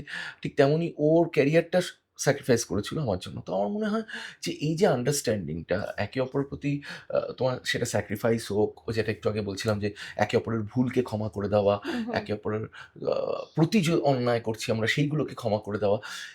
এইগুলো যদি না থাকে এই মানে কোনো সম্পর্কই টিকতে পারে না। তুমি যদি একদম। আমার মনে হয় এই যে আন্ডারস্ট্যান্ডিংটা তোমাদের দুজনের মধ্যেই রয়েছে, এটাই বোধহয় এই যে এত বছরের তোমাদের একটা সম্পর্ক ২৪+২ ২৬ হুম, বছর। হুম। ২৬ বছরে যে এত সুন্দর একটা সম্পর্ক সেটার বোধহয় ভিত্তি বা ভিত বোধহয় এখান থেকেই তৈরি হতে হয়েছিল। পারে। কি বলতো? আমি যখন মানে ও যখন আমাদের বিয়ে যখন হয় তখন তো আমরা দুজনেরই আমাদের খুব কম বয়স। হুম, হুম। এবার এই সময়টা যে এই ডিসিশনটা আমরা নিয়েছিলাম, এখন এসে মনে করি যে হ্যাঁ, ঠিকই ছিল। ও বম্বে থেকে ফিরে এসে আবার আমাদের একটা অ্যাক্টিং মডেলিং ইনস্টিটিউট আছে। হুম, হুম। সেটাকে আবার নতুন করে চালু করলো এখানে। যেহেতু ও থাকতো না সেটা আগেই ছিল কিন্তু হুম, হুম। বন্ধ করে দিয়ে ওকে একটু চলে যেতে ইনঅ্যাক্টিভ হয়ে গেছিল সে হ্যাঁ, সময়। হ্যাঁ, হ্যাঁ, হ্যাঁ। হুম, হুম। তারপর এসে আবার সেটাকে নতুন করে চালু করলো। এবার ও একটা দিকে ভাবছে, আমিও যদি বাইরের দিকটা ভাবি, তাহলে অটোমেটিক্যালি আর বিয়ে করে কি লাভ হলো হুম, আরকি? হুম। সংসারটা তো হুম, করার কোনো মানে নেই। হুম, হুম। তো সেই দিক থেকে স্যাক্রিফাইসটা ছিল। কিন্তু কোথাও গিয়ে আমার মনে হয় যে আমার এই স্যাক্রিফাইসটা ওর ঠিক যথাযথ জবাবটা তো দিয়েছে আজকে যে জায়গায় এসে ও আমাকে দাঁড় করিয়েছে। একটা সময় আমরা একটা ঘরে থাকতাম যখন বিয়ে করে আমাদের বিয়ে হয়। আচ্ছা। আমাকেও বলেছিল, "তোমাকে আমি দেখো আমি রাজমহল তৈরি করে দেবো। তুমি রানীর মতো থাকবে ওখানে।" সত্যিই সেটা করেছে। তখন আমি একটু হেসেছিলাম মানে ওর দিকে তাকিয়ে। আমার কোনোদিনই মনে হয়নি যে ও পারবে না। কিন্তু মানুষ যা স্বপ্ন দেখে সবসময় সেটা সত্যি হয় না তো। হুম, হুম। আমার বোধহয় ভগবানের মানে প্রচুর আশীর্বাদ বোধহয় রয়েছে যার জন্য সত্যিই এটা করেও দেখিয়েছে। এবং আজকে সত্যি আমার বাড়িতে আমি রানীর মতোই থাকি। ও তো বাহ! এখন বলে, "আমি তোমাকে খাট থেকে নামতে দেখি না এখন তুমি।" আমি ওর নাম খাটকুমারী দিয়েছি। এটা তো ভালো একটা নাম দিয়েছে তোমার। না কিন্তু সেটাও জানে না, যখন ও ওঠে তখন আমার অনেক কাজ হয়ে যায়। কাজ সেটা তো হয়ে দেখে যায়। না। একদম। আচ্ছা, তোমাদের এই যে এত সুন্দর একটা সম্পর্কের গল্প শুনতে, শুনতে যেটা মনে হলো যে জিজ্ঞেস করি, কখনো হয়নি এরকম মতবিরোধ কোনো একটা জিনিস নিয়ে? মতবিরোধ তো নিশ্চয়ই হয়েছে? না, খুব অদ্ভুত ব্যাপার। মানে অনেক বড়, বড় ইস্যু আছে যেগুলো নিয়ে মতবিরোধ হয়নি, যেটা হতে পারত। আচ্ছা। বড়, বড় ইস্যু, যেমন আমি ১ম বার আমরা তখন আমাদের নিজস্ব কোনো বাড়ি নেই। একটা ঘরে থাকি। কমন বাথরুম এরকম। কারণ আমি আমার বাবার বাড়িতে থাকতাম না। আমি বেরিয়ে এসে আলাদা করে আমরা থাকতাম যেহেতু। এবং সেখানে একটা ফ্ল্যাট কেনার কথা হচ্ছিল। তো তখন আমি বললাম যে, "ময়না, এই মুহূর্তে যদি আমরা ফ্ল্যাট কিনে ফেলি, তাহলে আমাদের যে ঊর্ধ্বগামী যে আমরা আ ব্যবসাটা নিয়ে যে এগোচ্ছি, আমাদের স্কুলটা নিয়ে যে এগোচ্ছি বা আমাদের অ্যাক্টিং ক্যারিয়ার যেভাবে এগোচ্ছে, এটা কিন্তু কোথাও গিয়ে ধাক্কা খাবে। এই সময় ইনভেস্টমেন্টে গেলে চলবে না। এই সময় আমাদের হাতে লুজ ক্যাশ থাকাটা খুব দরকার।" হুম, হুম। তো এই যে ফাইন্যান্সিয়াল প্ল্যানিংটা, এটা একটা সাংঘাতিক জিনিস। এবার আমি যেহেতু একটা বিজনেসম্যানের ছেলে, সেহেতু আমি আ মানে ফাইন্যান্সিয়াল প্ল্যানিং সম্বন্ধে আমি চিরকালই খুব ক্লিয়ার কাট ছিলাম। এবার আমি বললাম যে, "এই মুহূর্তে আমরা টাকাটাকে ব্লক করতে পারব না। এই মুহূর্তে টাকাটা লিকুইড রাখতে হবে এবং যাতে আমরা আমাদের স্কুল বলো, আমাদের অভিনয় ক্যারিয়ার বলো, এগুলোকে আমরা আরো ফ্লারিশ করাতে পারি।" হুম, হুম। তো ও কিন্তু তখন শুনেছিল এবং একটা দীর্ঘ সময় কিন্তু আমরা ওই একটা ঘরেই ছিলাম আচ্ছা। এবং আ আমাদের ফ্ল্যাট-ট্যাট কিচ্ছু ছিল না। কোনো বাড়ি ঠিকমতো থাকার বাড়িই ছিল না আরকি। মানে একটা ঘর, মানে বাড়ি, ফ্ল্যাটও নয়, একটা ঘরে থাকতাম আমরা। তো সেটাই আমাদের পুজোর ঘর, সেটাই ডাইনিং ঘর, সেটাই ঘুমানোর ঘর, সেটাই সবকিছু আরকি, A to Z সবকিছু। তো এটা। তো আমি বলেছিলাম যে, "চিন্তা করো না, একদিন এত বড় বাড়ি বানিয়ে দেব, তুমি নিজেকে নিজে খুঁজে পাবে না, এমন অবস্থা হবে।" তো তাই ঠিক করেছি। আজকে আমি বম্বেতে অমিতাভ বচ্চনের বাড়িতে দেখেছিলাম কাঠের গেট। এমনিতে তো আমি রাস্তাঘাটে যতগুলো বাড়ি, বড় লোকের বাড়িও দেখি, সবই লোহার গেট হয়। আ বা ওই আরকি, মানে কলাপসিবল গেট হচ্ছে বা হুম, লোহার হুম। গেট হচ্ছে বা ব্লা, ব্লা। কিন্তু পুরোটা কাঠের, এটা ঠিক দেখা যায় না। আলিপুরে ২-১ টা বাড়িতে দেখা যায়। হুম, হুম। তো আমি ঠিক করেছিলাম কাঠের গেট বানাবো। আ অমিতাভ বচ্চনকে দেখে। তো আমি কিন্তু আমার বাড়িতে এখন যখন বানিয়েছি, আমার কিন্তু এলাহি বিশাল বড় কাঠের গেট। মানে এত বড় বানিয়ে ফেলেছি যে এখন একটা লোক রাখতে হচ্ছে গেটটা খোলার জন্য। কারণ কয়েক টন ওজন হয়ে গেছে আচ্ছা, গেটটার আরকি। আচ্ছা। তো আমি ভেবেছিলাম যে আমার বাড়িতে বিশাল বড়, ধরো বসার ঘর হবে বা বার হবে। হয় না? মানে যেগুলো আমরা বড়, বড় হোটেলস এ দেখি হুম, বা হুম, এরকম হুম। হবে। ঠিক তাই করেছি। আমার ডান্স ফ্লোর আছে আমার বাড়ির মধ্যেই। মানে আমাদের কোথাও পার্টি করার জন্য বাইরে যেতে হয় না। আমাদের সব বন্ধুরা আমাদের বাড়িতে আসে পার্টি করতে।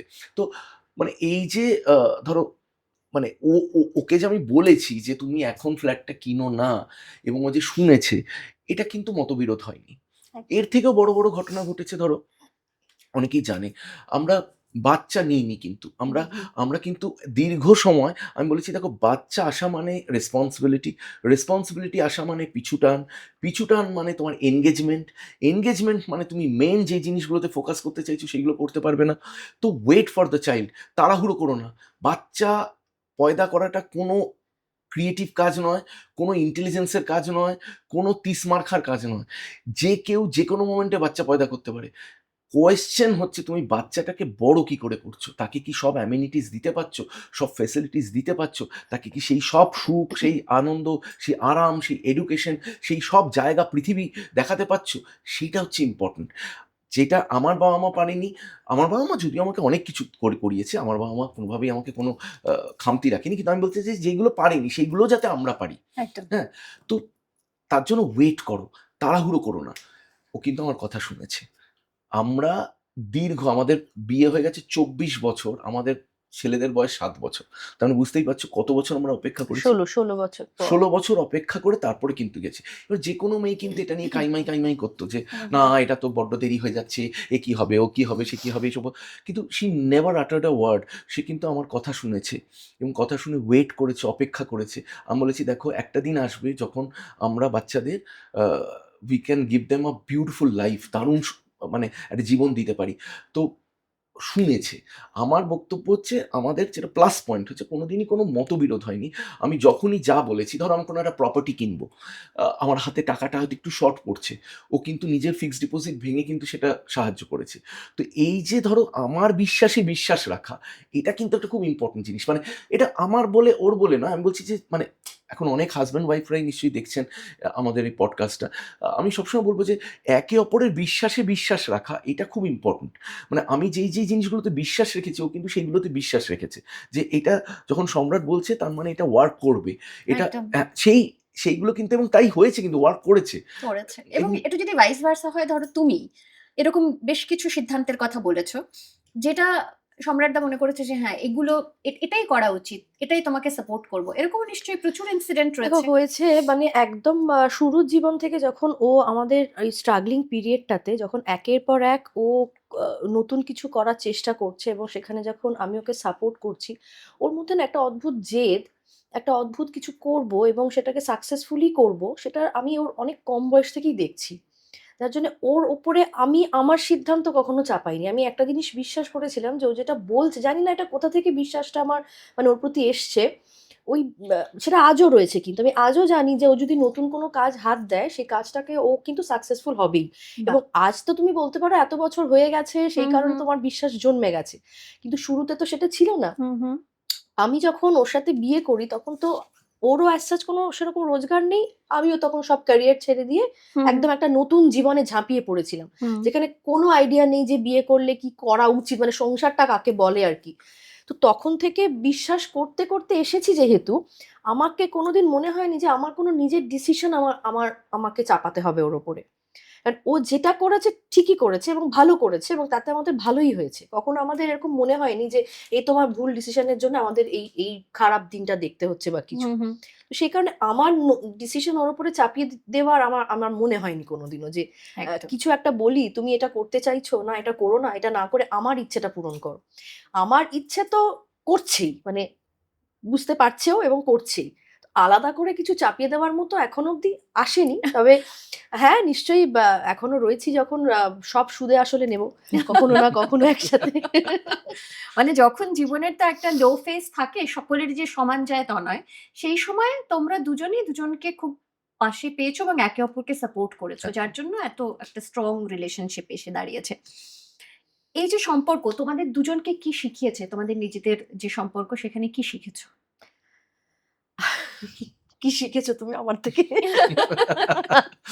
না আমি শিখেছি যে আমার বাবা বলতো যে আ মাঝে মধ্যে আমার মায়ের উপর খুব রাগ হতো। আ হয় না?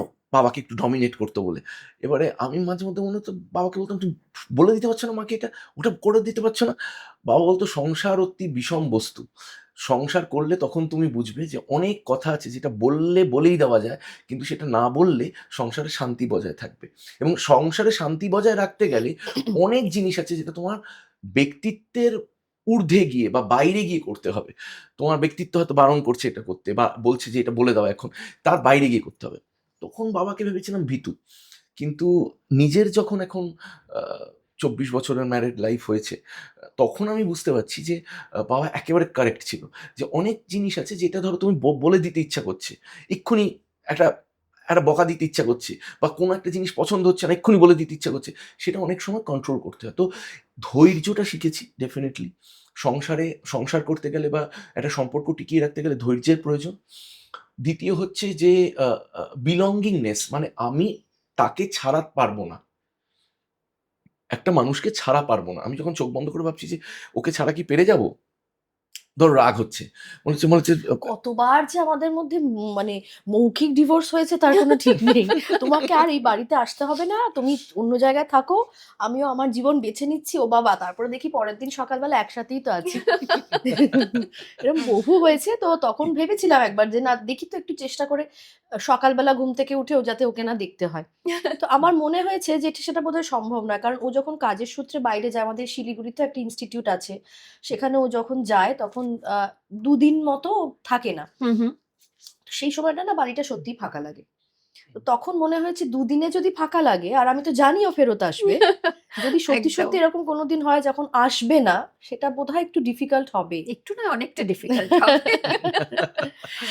তার মানে রিলেশনশিপ থেকে অনেক কিছু শেখারও আছে। ধৈর্যটা তো একটা কিছু যে তুমি ডেফিনেটলি, মানে যাপন করছো এত বছর একদম ধরে, একদম একদম সেখান থেকে অনেক কিছু শেখার হুম, রয়েছে। হুম। একদম। আস্তে আস্তে ধৈর্য বাড়ে, মানে যত বয়স বাড়ে, অভিজ্ঞতা বাড়ে, ধৈর্য বাড়ে। হুম, হুম। সেটা কিন্তু আমাদের এক্সপিরিয়েন্স হয়েছে। মানে কামনেসটা থাকতে হবে, মানে এবং ও ভীষণ রাগী মানুষ ছিল একটা সময়, হুম, মানে অল্পতে রেগে যেত। হ্যাঁ, এখন অনেক ঠান্ডা হয়ে গেছে। ইনফ্যাক্ট আমার মা, ওই যে বলছিলাম না আমার সাথেই থাকেন, হুম, হুম, বাচ্চা দুটো হওয়ার পর থেকে উনি তো পুরোটাই দেখাশোনা করেন, যার হুম, জন্য হুম, আমরা আমাদের কাজ করতে পারি। হুম, হুম। তো মাই নিজে এখন বলেন আমাকে যে ও কিন্তু খুব ঠান্ডা হয়ে গেছে, ও আগের মতো এখন আর নেই। সেটা কিছুটা অভিজ্ঞতা, বয়স সবটাই বেড়েছে। তো ওকে, সেটা তো একটা ভালো পয়েন্ট। একদম। আচ্ছা, এই যে ভ্যালেন্টাইন্স ডে নিয়ে কথা বলছি বা ভালোবাসার মাস নিয়ে কথা বলছি, জীবনের প্রথম যে ভ্যালেন্টাইন্স ডে দুজনের, সেটা কেমন কেটেছিল মনে আছে? সেটা বোধহয় রেস্টুরেন্টেই কেটেছিল। আমরা কোথাও একটা তখন ঘুরতে ওই গেছিলাম। ছোটবেলার এক্সাইটমেন্টটা ছিল না? আচ্ছা। ভ্যালেন্টাইন্স ডে, আজকে তুমিই আমার না, আমি ভ্যালেন্টাইন। কিন্তু ওভারঅল খুব নন রোমান্টিক, মানে আমি ঠিক যে তুমি সাংঘাতিক, রোমান্টিক নাও? না আমি সাংঘাতিক যে আমি কিন্তু স্ক্রিনে আমার কিন্তু সব রোমান্টিক চরিত্রগুলো সুপারহিট। কিন্তু মানে আমি কিন্তু মানুষ হিসাবে খুব রোমান্টিক নই। কারণ আমি সত্যি কথা বলতে কোনো রেস্টুরেন্টে যাই না। মানে কারণ আমি যেহেতু কনসিয়াস, খুব খাওয়া-দাওয়ার ব্যাপারে কনসিয়াস, আমি খুব একটা কলকাতায় কোথায়, কোথায় ভালো রেস্টুরেন্ট আছে সেটাও জানি না। আমার ওই ছোটবেলায় বাবা চিনিয়ে দিয়েছিল পার্ক স্ট্রিট। ওই পার্ক স্ট্রিটের ৪ খানা দোকান ছাড়া আমি ৫ নম্বর দোকান চিনি না। আচ্ছা, কফি শপে যেতে পারি না। কারণ কফি কফি মানে দুধ দেওয়া কফি খেলে আমার একটু অ্যাসিড হয়। কিন্তু আবার আবার কালো কফিও খেতে পারি না। এটা একটা মুশকিল। তো এইজন্য এই কফি শপে বসারও শখটা আমার নেই। তো এই করে মানে বা ধরো এই যে অনেকে আ লাউঞ্জে যাচ্ছে বা বারস এ যাচ্ছে, সেটাও আমি খুব বেশি যাই না। আমি যদি কিছু আম আনন্দ করতে চাই সেটা বাড়িতেই করি। আর হচ্ছে আ বা এই যে মাঠে ময়দানে গিয়ে প্রেম করা, আ সেটা তো আমি কোনদিনই করিনি। মানে কোনদিনই না। মানে কি বলবো? মানে আমার ময়নার সাথে আলাপ হওয়ার আগেও করিনি, পরেও করিনি, কোনদিনই। না, আমার মনে আছে বিয়ের আগে একবার আমার এক বান্ধবীকে নিয়ে আমি নলবন বেড়াতে গেছিলাম। সেখানে ও এসেছিল, ওকে ডেকেছিলাম। এবং ওই বান্ধবীকেও দেখাবো আরকি ওকে, হুম, হুম, চেনাবো। হুম। সেখানেও বান্ধবী সঙ্গে আছে, মানে আচ্ছা। একা নয়। সেইখানে একবার বোধহয় আমরা বাইরে নলবনে হ্যাঁ, বসেছিলাম হ্যাঁ। অনেকক্ষণ। খুবই বিরক্তিকর উম জিনিসটা। কি কিন্তু না, বাট আমি তো শুনি যে মানে প্রেম করলে তো মাঠে ময়দানে বসতে হয়, ঘাস ছিঁড়তে হয়। তারপরে আ ব ব আইসক্রিম খেতে হয়। কিন্তু আমি খুব বেশি এটার মধ্যে নেই। মানে আ ব করলে খারাপ হয় না, কিন্তু বাট আমি খুব একটা এটার মধ্যে নেই। মানে তাহলে তোমার কাছে রোমান্টিসিজমটা কি? আমার কাছে রোম্যান্সের পরিভাষাটাই আলাদা। রোম্যান্স বলতে যেটা আমরা বুঝি, রোম থেকে কথাটা এসেছে রোম্যান্স। রোমানরা বেসিক্যালি খুব শৌখিন মানুষ হতো। ছিল আরকি। মানে ছিল না, এখনো আছে। আ রোমে গেলে তুমি বুঝবে যে সে বিল্ডিং থেকে শুরু করে, ওদের ফার্নিচার থেকে শুরু করে, ওদের ডেকর থেকে শুরু করে, এই যে ফ্রেঞ্চ, আমরা বলি না ফ্রেঞ্চ হুম, ডিজাইনস হেন হুম। তেন, ওরা খুব শৌখিন মানুষ ছিল। এবারে যেকোনো শৌখিনতা, যেই জিনিসটাকে তুমি রোম্যান্স করতে পারছো, আ সেইটাই কিন্তু রোম্যান্স। মানে আমি যেমন আমার বাড়ি বানিয়েছি, যে আমি কিন্তু সাংঘাতিক রোমান্টিক টুয়ার্ডস মাই হাউস। আমি কিন্তু সেখানে গাছ লাগাচ্ছি, কত বড় হলো গাছগুলো। আমি নিজের হাতে কিন্তু ফার্টিলাইজার কিনে নিয়ে আসি। আম ধরো কোনো ফার্নিচার বানাবো, নিজের হাতে সেটা বসে মানে কার্পেন্টারকে দিয়ে বানাচ্ছি। এই আমি একটা রিসেন্টলি একটা স্টুডিও তৈরি করছি। তার জন্য যে ফার্নিচারগুলো কিনে নিয়ে এসেছি, আমি একদম নিজে সাহারানপুর গেছি, অল দ্য ওয়ে কলকাতা থেকে সাহারানপুর গেছি। সেই দিল্লিতে নামতে হয়। দিল্লি থেকে ৪ ঘন্টার গাড়ি করে যেতে হয়। সেখানে গেছি। প্রত্যেকটা দোকানে ভিজিট করেছি। মানে কিরম বাটালির কাজ করা ডিজাইন হবে খুঁজে বার করেছি। তো মানে I am romantic in the sense, এই খুব ধরো আর্টিস্টিক, খুবই আর্টিস্টিক। একদম। মানে আমি আরকি আর্টিস্টিক খালি বলে না, আমাদের মানে বাড়ির প্রত্যেকটা জিনিস, মানে একটা সুইচ বোর্ডের লাইট থেকে শুরু করে, সুইচ থেকে শুরু করে সবটাই ওর করা। এবং মানে এতটাই নিখুঁত মানে প্রত্যেকটা কাজে। আমি আরকি মানে রোমান্টিক ইন দ্যাট সেন্স আরকি। That's it. মানে এবং ধরো ওয়াশরুমটাকে এত সুন্দর করে বানিয়েছে, ওখানেই বেশিরভাগ সময় কাটিয়ে দেয় বাড়িতে থাকলে। না, আমি আমার কিন্তু তুমি কি রোমান্টিক? আমি কি সেন্সে আমি মাঝে, মাঝে কিছু রোমান্টিক কথা বলি। না মনে আসলে পড়ে তোমার? ২৪ এখন বছর ওই চব ৭ বছর বাচ্চাগুলো হওয়ার পর থেকে আর বলি না বোধহয়। তার আগে কিছু বলেছি বলে আমার না, মনে না, আছে। এখন ২৪ বছরে আমি বলি, আমি একটা রিয়ালিটি শোতে গেছিলাম, রচনা ওইটা অ্যাঙ্কারিং করে। সেই রিয়ালিটি শোতে গিয়ে আমি বলেছিলাম, রচনা আমাকে জিজ্ঞেস করেছিল যে, "কিরম যাচ্ছে?" আমি বললাম যে, "একদম ভাই বোনের মতো আছি এখন আমরা।" ও যা ভাবে আমি তাই করি, আমি যা ভাবি ও তাই করে, আমরা দুজনে একসাথে দাঁত মাজি, এই চলছে আর কি। মানে 24 বছরের মাথায় এসে আমার মনে হয় ভাই বোনই হয়ে যায় হাজব্যান্ড ওয়াইফরা। 24 বছরের মাথায় যদি এসে তোমার মনে হয় ইউ আর ফিলিং হর্নি আর সারাক্ষণ ধরে হাত ধরে ঘুরতে হবে, তাহলে there is something wrong with your libido, গন্ডগোল আছে তোমার। 24 বছরে it's more about the belongingness, একে অপরের প্রতি মানে দায়িত্বশীলতা।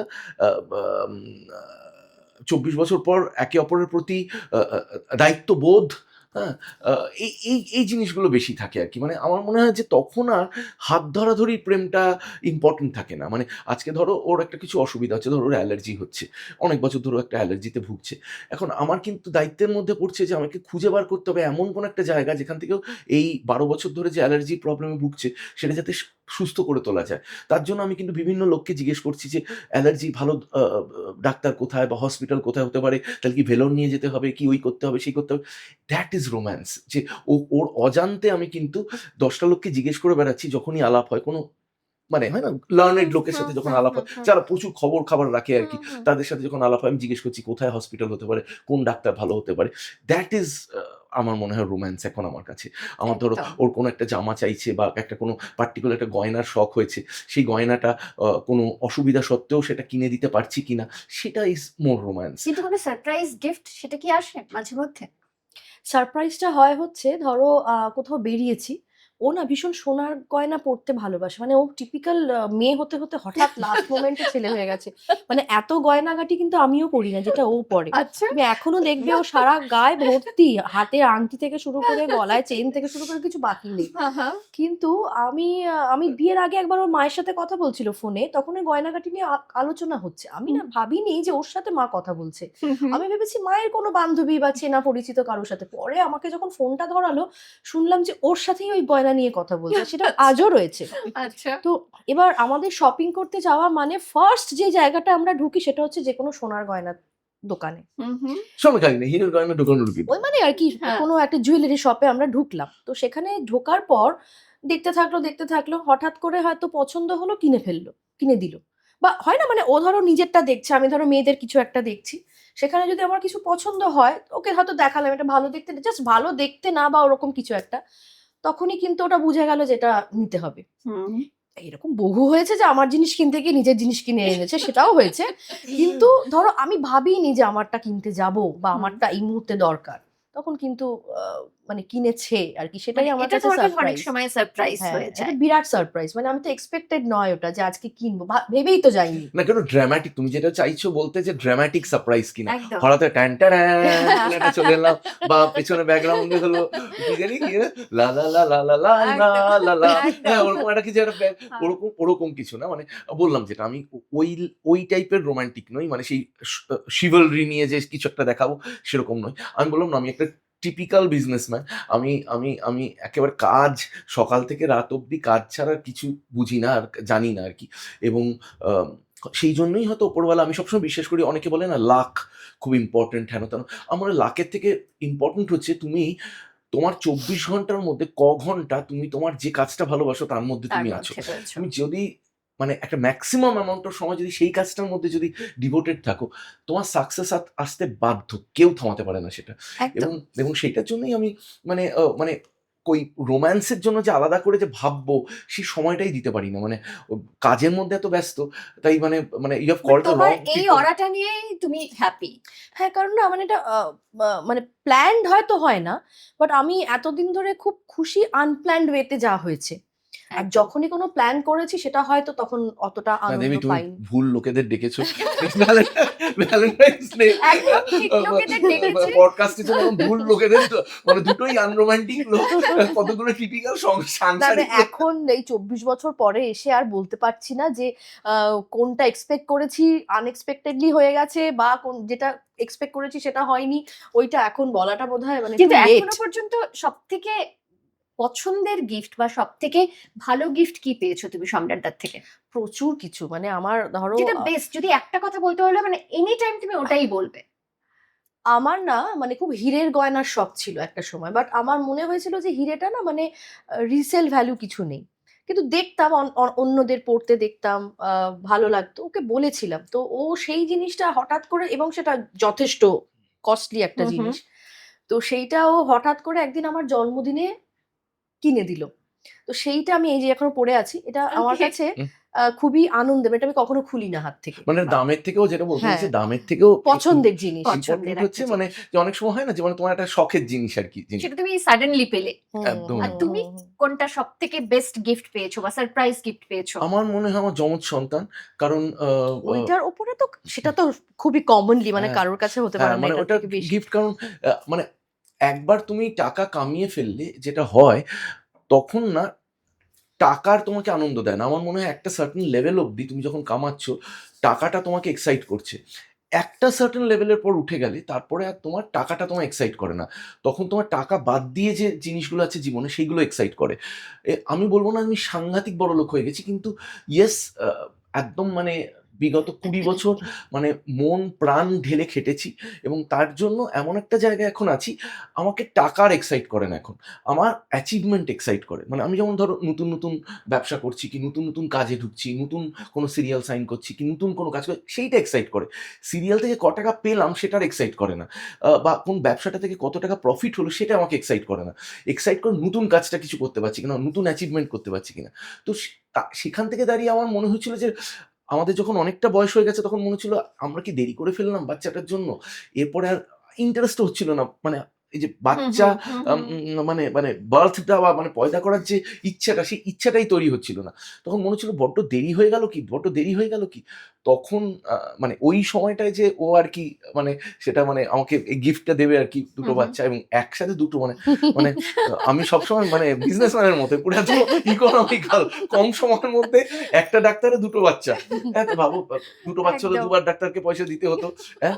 এবারে এই যে কি আমাদের হিসেবি, হ্যাঁ আচ্ছা বাচ্চা দুটো ধরো স্কুলে যায়। একটাই গাড়ি করে দুজনে স্কুলে যায়। তাহলে দুজনের যদি আলাদা, আলাদা স্কুল আলাদা, আলাদা জায়গা হতো তাহলে দুটো গাড়ি লাগতো তো ইকোনমিক্যাল পুরো ব্যাপারটা আরকি। মানে বাহ আচ্ছা যাকে মানে এবারে রোমান্টিক পডকাস্টে বসে আমি প্রায় বিজনেসের জ্ঞান দিচ্ছি না লোকেদের। না না এবারে বেশ কিছু রোমান্টিক কোয়েশ্চেন থাকবে তোমাদের দুজনের জন্য। হুম, দুজনের মধ্যে হুম। কে বেশি রোমান্টিক?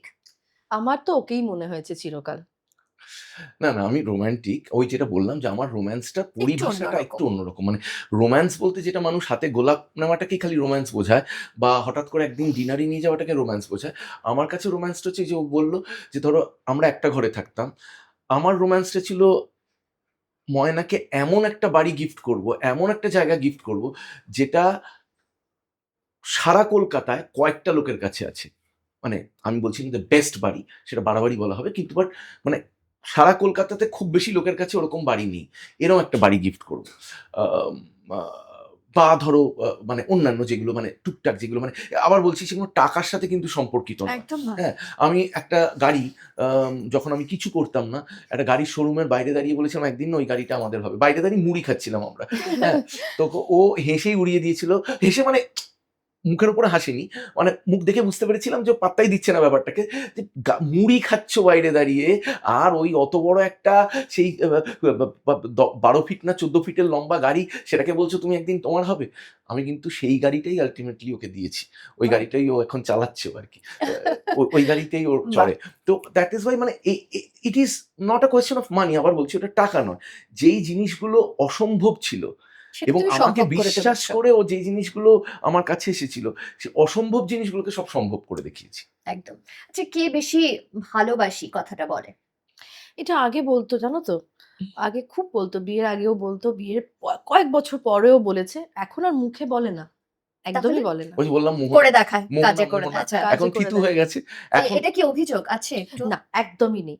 কারণ আমি বিশ্বাস করি মুখে বলাটার থেকে কাজে যদি তুমি করে দেখাও, মুখে তো আমি অনেক কিছুই বলতে পারি। কিন্তু এই কাজে মানে আমার কোনটা ভালো লাগছে সেইটা ভেবে তোমার কিছু করাটাই তো ভালোবাসা।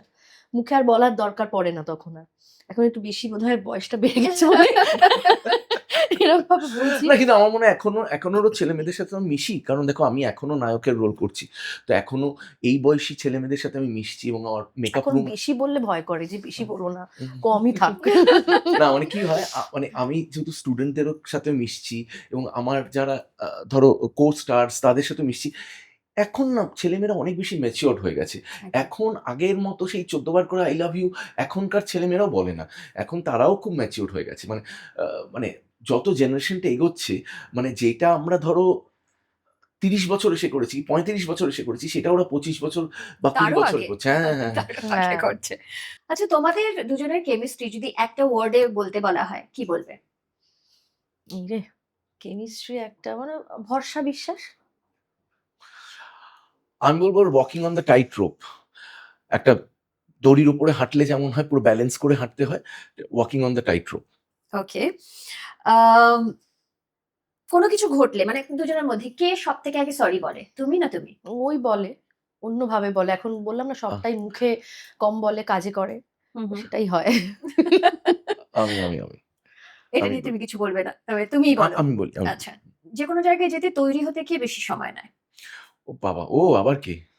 আমি বলি যে বিকেল দুপুর ৩টে থেকে সাজা শুরু এইটা করে একটা দাও। কিন্তু খুব ভুল অভিযোগ। আমার এরকম খুব কাছের মানুষ আছে যারা জানে ভালো করেই যে আমি একটা টাইম দেওয়া মানে কিন্তু টাইমই। ইনফ্যাক্ট আজকেও সেটা হয়েছে। ও একদম। আমাকে বলেছে একটা টাইমে বেরোবো। আমি কিন্তু ওকে বলছি যে আমি কিন্তু রেডি। ও কিন্তু বেরোয়নি তখনো। এটা ভুল কথা বলল পুরো। আচ্ছা, কে বেশি ইমোশনাল? ভীষণ। হ্যাঁ, ও বেশি ইমোশনাল। আমি আমি একটু ইমোশনটাকে প্র্যাকটিক্যাল। আমি ইমোশনাল ছিলাম। কিন্তু আমি বুঝলাম যেটা যে যদি জীবন যুদ্ধে এগোতে হয় এবং ধাক্কা না খেয়ে এগোতে হয়। কারণ ধাক্কা খেলে কি হয়? তোমার না জীবনের স্পিডটা কমে যায়। তো স্পিডটা যদি একই রাখতে হয় তাহলে ইমোশনাল কোশেন্টটাকে কমাতে হবে। তবে গিয়ে তুমি না থামবে না। মানে তোমার ধরো যাই হোক, যাই বিপদ আসুক, তোমার মানে দুঃখ আসুক, প্রবলেম আসুক, যাই আসুক তুমি একই স্পিডে এগোতে পারবে যদি ইমোশনটাকে কন্ট্রোলে রাখতে পারো। একদম। এই কোয়েশ্চেনটা তোমার জন্য। এমন একটা কিছু যেটা সম্রাটদা বারবার করুক, যেটা তোমার খুব ভালো লাগে। এরকম কোনো কিছু? বারবার করুক সেটা আ বাড়িতে তাড়াতাড়ি ফিরে আসুক। আচ্ছা, এমন কোনো একটা কিছু যেটা তোমার একদমই ভালো লাগে না ময়নার চরিত্রের মধ্যে, যেটা একদমই ভালো লাগে না? এক্সারসাইজ করে না। মানে আ প্রথম দিকে বলত যে, আমাকে তুমি জিমে ভর্তি করিয়ে দিচ্ছ না। তারপরে বলত যে, জিমটা টাইমিংটা গন্ডগোল। তারপরে যখন বাড়ির ভেতরে জিম বানিয়ে দিলাম, তখন বলল যে, "না ওইটা সময় হয়ে উঠছে না। কি করে করব বুঝে উঠতে পারছি না। এত টাইট শিডিউল এর মধ্যে হচ্ছে না।" তো আল্টিমেটলি জীবনেও করল না আরকি। আচ্ছা, এমন একটা কিছুর জন্য তোমার সম্রাটদার প্রতি প্রেম বারবার মনে হয় বারবার প্রেমে পড়তে ইচ্ছে করে। এরকম কি জিনিস রয়েছে? ওর কনফিডেন্সটা ভীষণ হাই এবং ও যেই জিনিসটার স্বপ্ন দেখে আমি আগেও বললাম যে ওটাকে পূরণ করে হুম, হুম। এবং ধরো আমার কোনো ভালো লাগার জিনিস ও যদি বুঝতে পারে ও কিন্তু সেটাকে ফুলফিল করে। তো সেইটা মুখে বলে না, কাজে করে দেখায়। ওইটা আমার খুব ভালো লাগে। মানে চুপি, চুপি করা। ওকে। অ্যানিভার্সারি কে ভুলে যায় দুজনের মধ্যে? কেউ না। কেউ ভোলে না। ও! এখানে দুজনেই একদম একই পেসে চলছো। সারপ্রাইজ প্ল্যান কে করে? সারপ্রাইজ প্ল্যানটা ঠিক হয় না। মানে আমাদের আ মানে শুরু থেকে কোনদিন সারপ্রাইজ কোনো প্ল্যান কখনো কেউ হয়নি। কাউকে কখনো সারপ্রাইজ না, না দাওনি। ওটা সবটাই প্ল্যান্ডই হয়। ওকে। যে সিনেমা দেখার সময় কে কাঁদে? কাঁদি না, আমি তো কাঁদি না। ইমোশনাল কিছু? নো? আম আম আ আম আমি মাঝে মধ্যে কেঁদেছি। কারণ আ মানে অনেক সময় আমি সিনেমাটা দেখার সময় এত ঢুকে যাই ওই ইমোশনটার মধ্যে এবং যেকোনো অ্যাচিভমেন্ট এর কোনো যদি গল্প দেখি আরকি, একটা জীবনে অ্যাচিভমেন্ট এর গল্প সেইটা আমাকে খুব ছুঁয়ে যায়। ওকে। কে সবসময় বলে যে আমি ভালো আছি। সে ভালো থাকি, না থাকি, মানে আমি অলওয়েজ ভালো আছি। এটা দুজনের এটা মধ্যে কে দুজনেই বলে? বলি।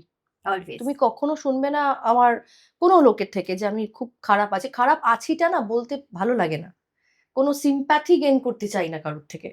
ওকে। আম সবকিছুতেই কে লেট? তৈরি হওয়ার ক্ষেত্রে নয়। সবকিছুতে কি লেট? হ্যাঁ। ওটা বোধহয় আমি বোধহয় হ্যাঁ? হ্যাঁ? আম আ ও হেসেছে। বাকিটা তো তুমি বলো। হ্যাঁ, আমি আমি না একটু আমরা ভীষণভাবেই দুজনেই লেট। আ মানে আমার মা তো খালি বলে যে আমরা যেকোনো জায়গায় যাই সবসময় আমি, আমার বাবা যখন ছিলেন, আমার দাদা সবাই খুব টাইমলি পৌঁছয় এবং পৌঁছতেই ভালোবাসে। আর আমরা বোধহয় জানি না এই ফিল্ম ইন্ডাস্ট্রিতে এই ঘটনাটা ঘটেই থাকে লেট। হুম। তো এই ফ্যামিলিতে আসবো বলেই বোধহয় আমিও মানে একদম মানে বাইরের লোকের মতোই ওদের কাছে ছোটবেলা থেকে লেট। তো ওকে। এখন ওর পাল্লায় পড়ে দুজনেই লেট। ওকে, বাট আজকে ভীষণ টাইমলি এসছো। হুম। রাদার আমাদের আগের শোটা একটু লেট হয়ে গেছে। এনিওয়ে, খাবার তো আমি কোশ্চেনটা রাখাই ভুল হয়েছে, তোমার সঙ্গে কথা বলার পরে মনে হলো খাবারে বেশি কে খরচ করে, কে বেশি খেতে ভালোবাসে রাদার? খেতে ভালোবাসি আমি? কি না কথা? মানে খাদ্য রসিক আরকি। মানে ধরো ইলিশ মাছ খেতে ভালোবাসে। আচ্ছা। ধরো মানে ওখানে কোনো আইটেম হলে খেতে ভালোবাসে। মানে আমি আ আমি খেতে ভালোবাসি না একবারও বলব না। কিন্তু আমার খাওয়ার প্রতি আলাদা করে যে একটা শখ যেটাকে বলে বা ইন্টারেস্ট সেইটা নেই। এবং আমার ভয় লাগে কোনো খাবার যদি ভালো লেগে যায় সেক্ষেত্রে আমার একটু টেনশন হয়। কারণ সেই খাবারটা বারবার করে খেতে চাইবো। এবং মানুষ না মোটা হয় খেয়েই, না খেয়ে মোটা হয় না। এবারে এক্সারসাইজটা ডেফিনিটলি ব্যালেন্সিং ফ্যাক্টর হয়। কিন্তু এই যে মানুষ যে মোটা হয়ে যায়, এই মোটা হওয়ার পেছনে কিন্তু মেইন রিজনটাই থাকে খাওয়া। খাদ্যরসিক হওয়াটা। হুম, হুম। তো সেক্ষেত্রে দুজনের মধ্যে কেউই সেরকম খাদ্যরসিক না, না। মানে খেতে ভালো খাবার খেতে সবারই ভালো লাগে। ও হয়তো কিছু খাবার খায় যেটা পছন্দ করে। আবার সব খাবার ও আবার খেতে ভালোবাসে না। বাট আমাদের দুজনেরই না কোয়ান্টিটিটা কম। ওকে। কখনো আর্গুমেন্ট হলে কে জেতে? সেটা obviously ওই যেতে কার এত ভালো কথা বলে বুঝতেই পারছো। আচ্ছা, এরকম কখনো হয়েছে সিনেমা দেখতে, দেখতে ঘুমিয়ে পড়েছো? কেউ হয়েছে কারো ক্ষেত্রে? না, না, আম ঘুমিয়ে আমরা না পড়িনি। আমরা বেরিয়ে দুজনেই এসেছি যেহেতু দেখো অনেক সময়। আমরা দুজনেই যেহেতু প্রফেশন এ রয়েছো আমরা এমন দুজনেই এই একটা। প্রফেশনে আছি। আমরা সিনেমাটাকে ঠিক সিনেমা ভেবে দেখি না। আমরা সিনেমাটাকে একটা এডুকেশন ভেবে দেখি আরকি। এবং যেই সিনেমা আমি এই রিসেন্টলি একটি সিনেমা আমি মানে জীবনে কোনোদিনও হল ছেড়ে বেরিয়ে আসি না। মানে বুঝতে পারলাম এটা হচ্ছে রিলের দাপট। এই যে আমাদের যে শর্ট এন্টারটেইনমেন্ট এর দাপট, এই যে ১৫ সেকেন্ড ৩০ সেকেন্ডে আমরা না আটকে গেছি। আমার এখন আর লম্বা এন্টারটেইনমেন্ট ভালো লাগছে না। মানে অনেকক্ষণ ধরে এক জায়গায় বসে থাকা, আনলেস অ্যান্ড আনটিল সাংঘাতিক গ্রিপিং গল্প হলো, সাংঘাতিক কিছু একটা ইন্টারেস্টিং লাগছে, বসে থাকতে পারি না। তো আমি একটা সিনেমা আছে আমি রিসেন্টলি দেখতে গিয়ে মানে সেটা সারা ভারতবর্ষে বিশাল ব্যবসা করেছে। কিন্তু তুমি কি ধুরন্ধরের কথা বলছো? না আমি কান্তারার কথা বলছি। কান্তারার কথা হুম, বলছো? ওকে। আমার মানে এত বেশি প্লাস্টিক লেগেছে সিনেমাটা, আমি মানে আমরা হাফ টাইমে লুকিয়ে, লুকিয়ে বেরিয়ে চলে এসেছি। কেউ যাতে দেখতে না পায় টুকুস করে বেরিয়ে চলে এসেছি। তো ধুরন্ধরও বেরিয়ে আসতাম প্রায় আরকি। মানে নেহাত আরকি ঠিক আছে মানে ভাবলাম যে এত টাকা দিয়ে ঢুকেছি, পুরোটা দেখেই যাই আরকি ওরকম করে দেখে গেছি আরকি। আচ্ছা, প্ল্যানিং এভরিথিং নাকি গোয়িং উইথ দ্য ফ্লো? কিছুটা প্ল্যানিং, কিছুটা গো উইথ দ্য ফ্লো।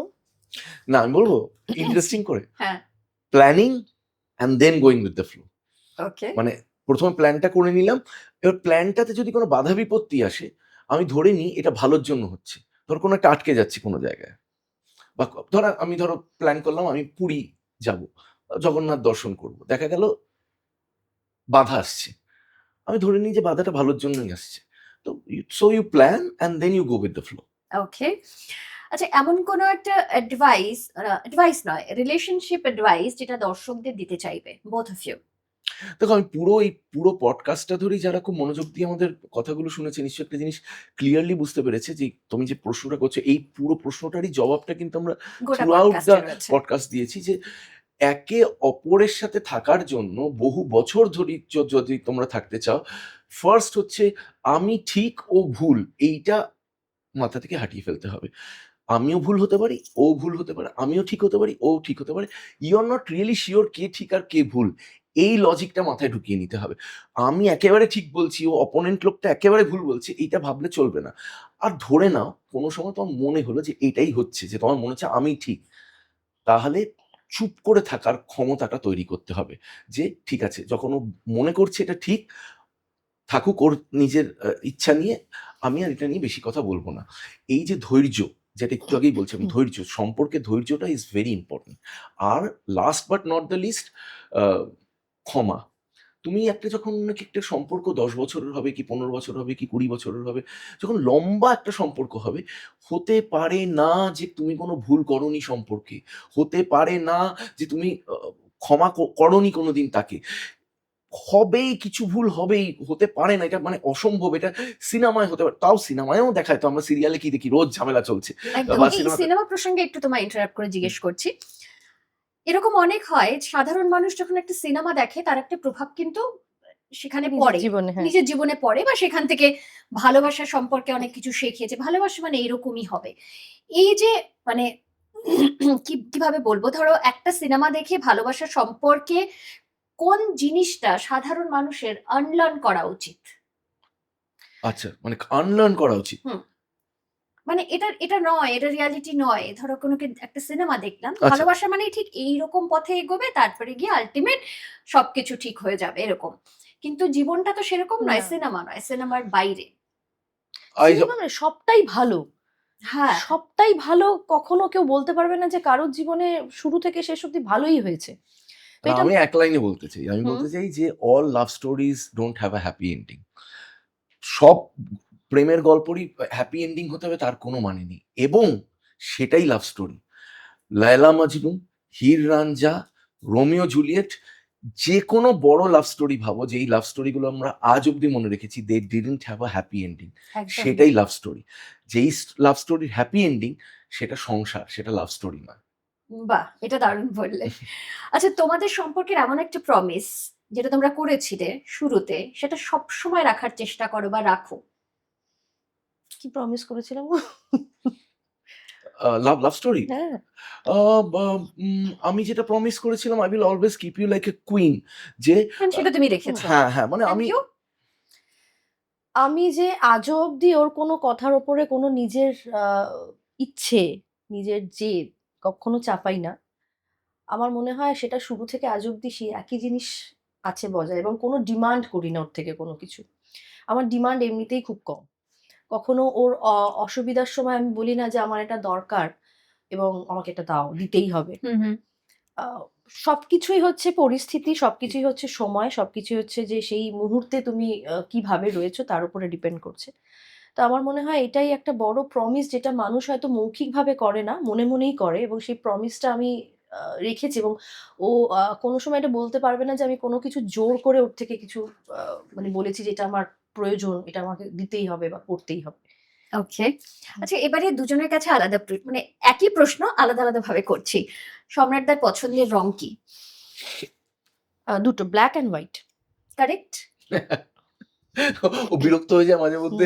হুম। মানে ওয়ারড্রোব ভর্তি নয় সাদা, নয় কালো, নয় সাদা, নয় কালো। এটা বিরক্ত হয়ে যায় মাঝে মধ্যে। কিন্তু আমি বিশ্বাস করি এই বিভিন্ন রং পড়াটা না ভীষণ মেয়েলি একটা ক্যারেক্টার। মানে লাল, হলুদ, কা বা বা বা বা কি বলে? তবুও মেয়েদের ছেলেদের রঙের মধ্যে নীলটা ঠিক আছে। কিন্তু মানে এই বিভিন্ন রং ছেলেরা পড়লে ভীষণ কি বলবো, মানে আর বলছি না। ওকে।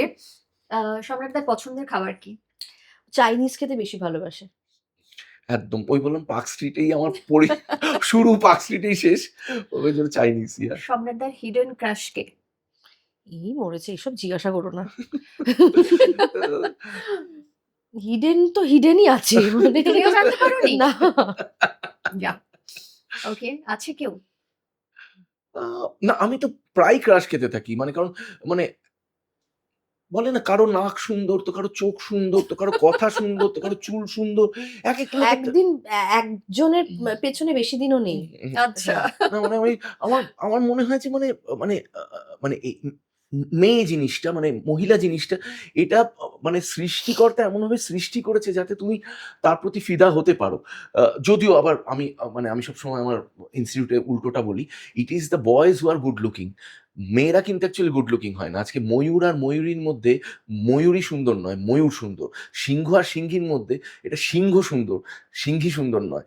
এবং আরো অনেক এক্সাম্পল, মোরগ আর মুরগির মধ্যে মোরগ সুন্দর, মুরগি সুন্দর নয়। মানে মানে সৃষ্টিকর্তা যখন বানিয়েছে, ছেলেদেরকে সুন্দর বানিয়েছে। মেয়েরা যার জন্য মেকআপ করতে হয়, ছেলেরা কিন্তু মেকআপ করে না। তাতেও সুন্দর এতে লাগে। তুমি কিন্তু ডিফার করবে না? না, সেটা না, ঠিকই আমি তো আমি বলছেন। আমি আমি এখন অব্দি মানে নাকরল ধরো শখানেক হিরোইনদের সাথে কাজ করেছি।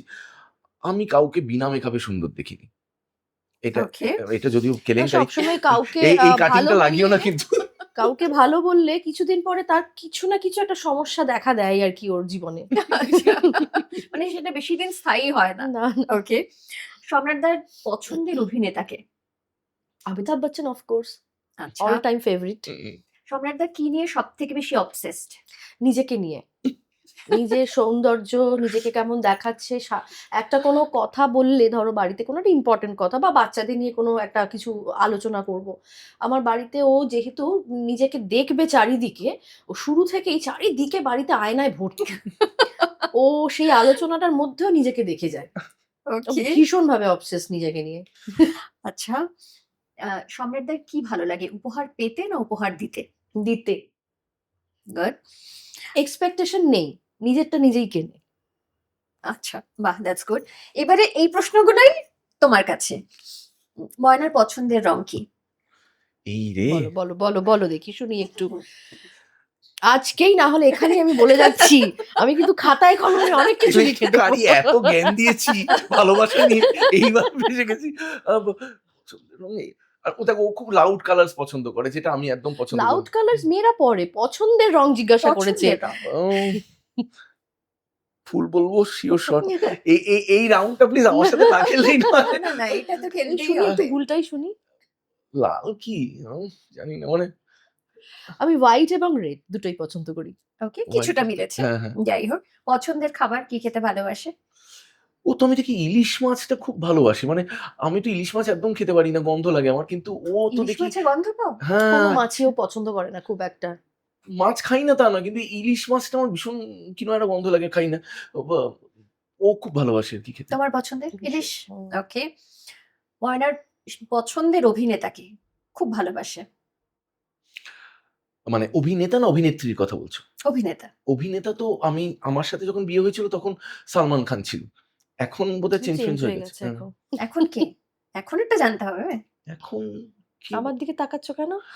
এখন কে? আ কে? এখন কে জানি না, সত্যি কথা।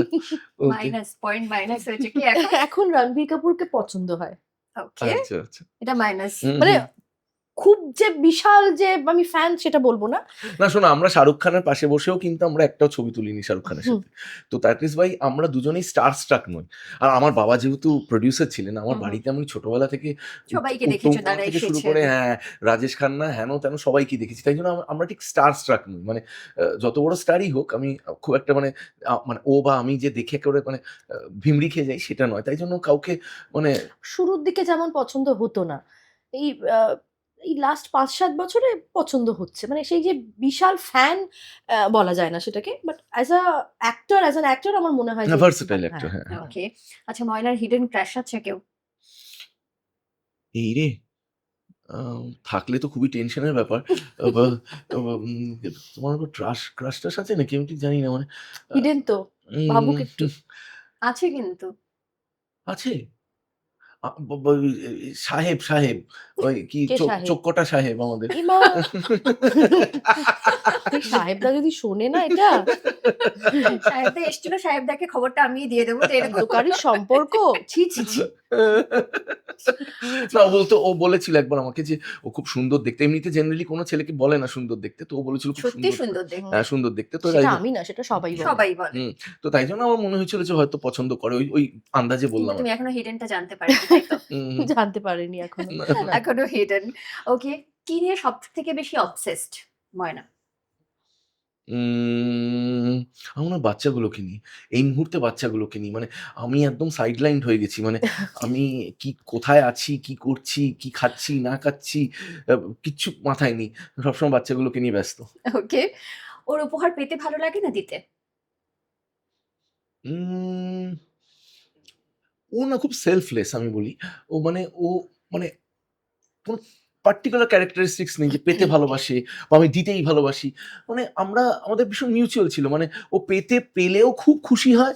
আবার আমাকে অনেক সময় অনেক উপহার আছে যেগুলো আমার শখের, বা যেমন আমি বলি একটা ছোট্ট এক্সাম্পল। আ আমি একবার ঠিক করেছিলাম রুপোর থালায় খাবো আর রুপোর গ্লাসে জল খাবো। হ্যাঁ?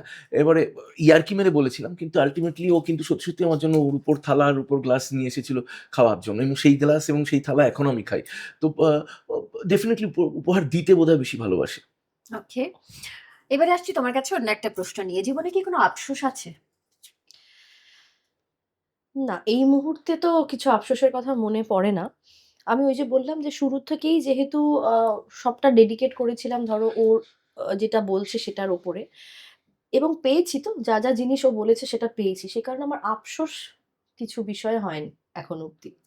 অভিনয় বাদ দিয়ে কি, কি অভিনয়তে হ্যাঁ, এটা বলতে পারো। অভিনয়তে একটা ডেফিনিটলি আফসোসের জায়গা। কারণ আমি যে ধরনের অভিনয় করি বা করতে পারি, সেই চরিত্র এখন ইন্ডাস্ট্রি তো ভীষণ মানে একরোখা একটা জায়গা, যেটাতে তুমি মানে টাইপ ক্লিক কাস্ট হয়ে করেছো? যায়। যেই চরিত্রটা আমার সারা পশ্চিমবাংলা নিয়ে আমাকে নিয়ে আলোচনা করে, আমাকে কখনো রিপিট করা হয়নি। বা ধরো সেই সেম চরিত্রে না হলেও বিভিন্ন ধরনের চরিত্রে যে এক্সপেরিমেন্ট করা, আমার তো ইন্ডাস্ট্রিতে 28টা বছর হতে চলল। তো সেখানে একটা 28 বছরের পুরনো একজন অভিনেত্রী, তাকে একটু এক্সপেরিমেন্ট করা যেতেই পারে। তো সেই জায়গাটা আমার একটা বলতে পারো আফসোস। তোমার কোনো আফসোস রয়েছে জীবনে? জীবনে নাকি প্রেমে? জীবনে। জীবনে প্রচুর আফসোস আছে। আমি বললাম আমি খুব অ্যাম্বিশিয়াস লোক। তাই আমার এইটা হয়নি কেন, ওইটা হয়নি কেন, ওটা হতে পারত, সেটা হতে পারত। প্রচুর আফসোস আছে। তাই আমি একেবারে সেই আ বিবেকানন্দর মতো বলব না যে আমার কোনো আফসোস নেই জীবনে, আমি মহান ব্যক্তি, আমি সব করে ফেলেছি জীবনে। না, ডেফিনিটলি প্রচুর আফসোস আছে। আমি সুপারস্টার হতে চেয়েছিলাম, সেটা হতে পারিনি। আমি আমি আমি আমি আ ভালো একটা হাসব্যান্ড হতে চেয়েছিলাম। আরো ভালো, মানে যতটা ভালো ও বলছে তার থেকেও ভালো হাসব্যান্ড হতে চাই, সেটা হতে পারিনি। আম জানি না ভালো বাবা হতে পারবো কিনা, সেটাও একটা চাপ আছে। আ সেটা আমি জোর করে হওয়া বলছি, এটা চিন্তা করো না। তো মানে আফসোস প্রচুর আছে আরকি, মানে আ বা বা বা আমার বাবা-মাকে আরেকটু বেশি দিন পেলে ভালো হতো। আমার বাচ্চাগুলো যদি পেত, আমার বাবা-মা দুজনেই মারা গেছেন। তো বাচ্চাগুলো যদি পেত, তার দাদু-দিদাকে বেটার হতো, সেই আফসোসটা রয়ে গেছে। তো এরকম করে অনেকগুলো আফসোস আছে। আবার on the other hand I am very thankful to god যে আ অনেক কিছু অনেক পেয়েছো। মানুষ যেটা পায়ই না, ফিল্ম ইন্ডাস্ট্রিতে এসে পায় না। মানে হয়তো বিজনেস করে পায় কিন্তু ফিল্ম ইন্ডাস্ট্রিতে পায় না। আমি সেটা পেয়েছি। মানে ইনফ্যাক্ট টেলিভিশনে, ধরো আমি টেলিভিশনে যা ক্যারেক্টার্স করেছি, এই বিগত আমি টেলিভিশন করছি বোধহয় ২০০৭ থেকে। তার আগে সিনেমা করতাম। কিন্তু ২০০৭ থেকে এই ২০২৬ যা আমি ক্যারেক্টার্স করেছি, ছেলেরা এই সুযোগ পায় না। মানে আমি যা ভ্যারাইটি অফ রোলস তার জন্য পেয়েছি। থ্যাঙ্কফুল। হ্যাঁ, তার জন্য আমি থ্যাঙ্কফুল। বাট দেন এগেইন ওই বললাম যেটা আমি চেয়েছিলাম যে সিনেমা করব, সিনেমা সুপারস্টার হব। সেগুলো আফসোস রয়ে গেছে। কিন্তু বাট দেন এগেইন এখন এই বয়সে এসে এখন আমি ভাবি যে পার ডে বাঁচতে হবে। এখন আর আমি পরশুদিনের কথা ভাবি না। মানে একেবারে আজকের কথা আর এবং মেক্সিমাম তো কালকের কথাটা ভাবছি। একদম। পরশুদিন কি হবে এটা নিয়ে আর ভাবছি না এখন। আচ্ছা, মানে তোমরা দুজন এসছো, তোমাদের দুজনের যে জায়গায়, যে ক্ষেত্রে কাজ সেটা হলো অভিনয়। সেটা নিয়ে আজকে আমরা কোনো কথাই বলতে পারলাম না। কারণ অন্য একটা মানে মোড়কে আজকে আমরা কথা একদম, বলছি। একদম। তবুও জিজ্ঞেস করব, তোমার এতদিনে এত চরিত্র করেছো, এত বছরে সবথেকে পছন্দের চরিত্র কোনটা? যেটা করতে ভীষণ ভালো লেগেছে? ওই যে বললাম আমি 2013 এ শুরু হয়েছিল 'বোঝে না সে বোঝে না' বলে একটি হুম। সিরিয়াল ছিল, যেখানে আমি একেবারে বাঙালি চরিত্র প্লে করিনি। অবাঙালি একটি আ কমেডি চরিত্র ছিল। সেই চরিত্র আমাকে অনেক কিছু দিয়েছে। তো সেইটা আমার কাছে একটা স্মরণীয় চরিত্র এবং ভীষণ আজও অব্দি সেটা নিয়ে চর্চা হয় এবং আমার বেশ ভালো লাগে। যদি আমি ওই একটু আগে বললাম না, যদি ওই ধরনের একটু হুম। চেঞ্জ করে যদি ওই ধরনের চরিত্র করতে পারতাম, তাহলে হয়তো ওই আফসোসটা থাকতো না। বাট ওইটা আমার কাছে একটা খুব ভালো মানে সময় ছিল বা ভালো একটা চরিত্র ছিল, যেটা আমি কিছু করে দেখিয়েছি এবং আ কারোর সাহায্যে নয়। মানে আমি যা করেছি এন্টায়ারলি নিজের ক্যালিবারে করেছি আরকি। বাহ! অ্যান্ড তোমার? আমার দুটো চরিত্র, যেই দুটো চরিত্র দিয়ে সম্রাট মুখার্জি তৈরি হয়েছে, সেটা একটা হচ্ছে মোহনা। রবি ওঝার মোহনা হতো ২০০৮ সালে না ৭ সালে ওরকম। আ ওই সময়টায় মানে আ এই ধরনের সাবজেক্ট আর এখন টেলিভিশনে হয়ই না। মানে আন্ডারওয়ার্ল্ডের ডনের জীবনী নিয়ে একটা গল্প এবং তার ক্রাইসিস, তার ভালোবাসা, তার হারিয়ে যাওয়া ভালোবাসা, আ এই নিয়ে গল্প, আ সেটা হয় না এবং যারা পডকাস্টে যারা মোহনা দেখেছে তারা আমার সাথে একদম একমত হবে যে মানে ওরম একটা কাজ মানে once in a life time আসে টেলিভিশনে।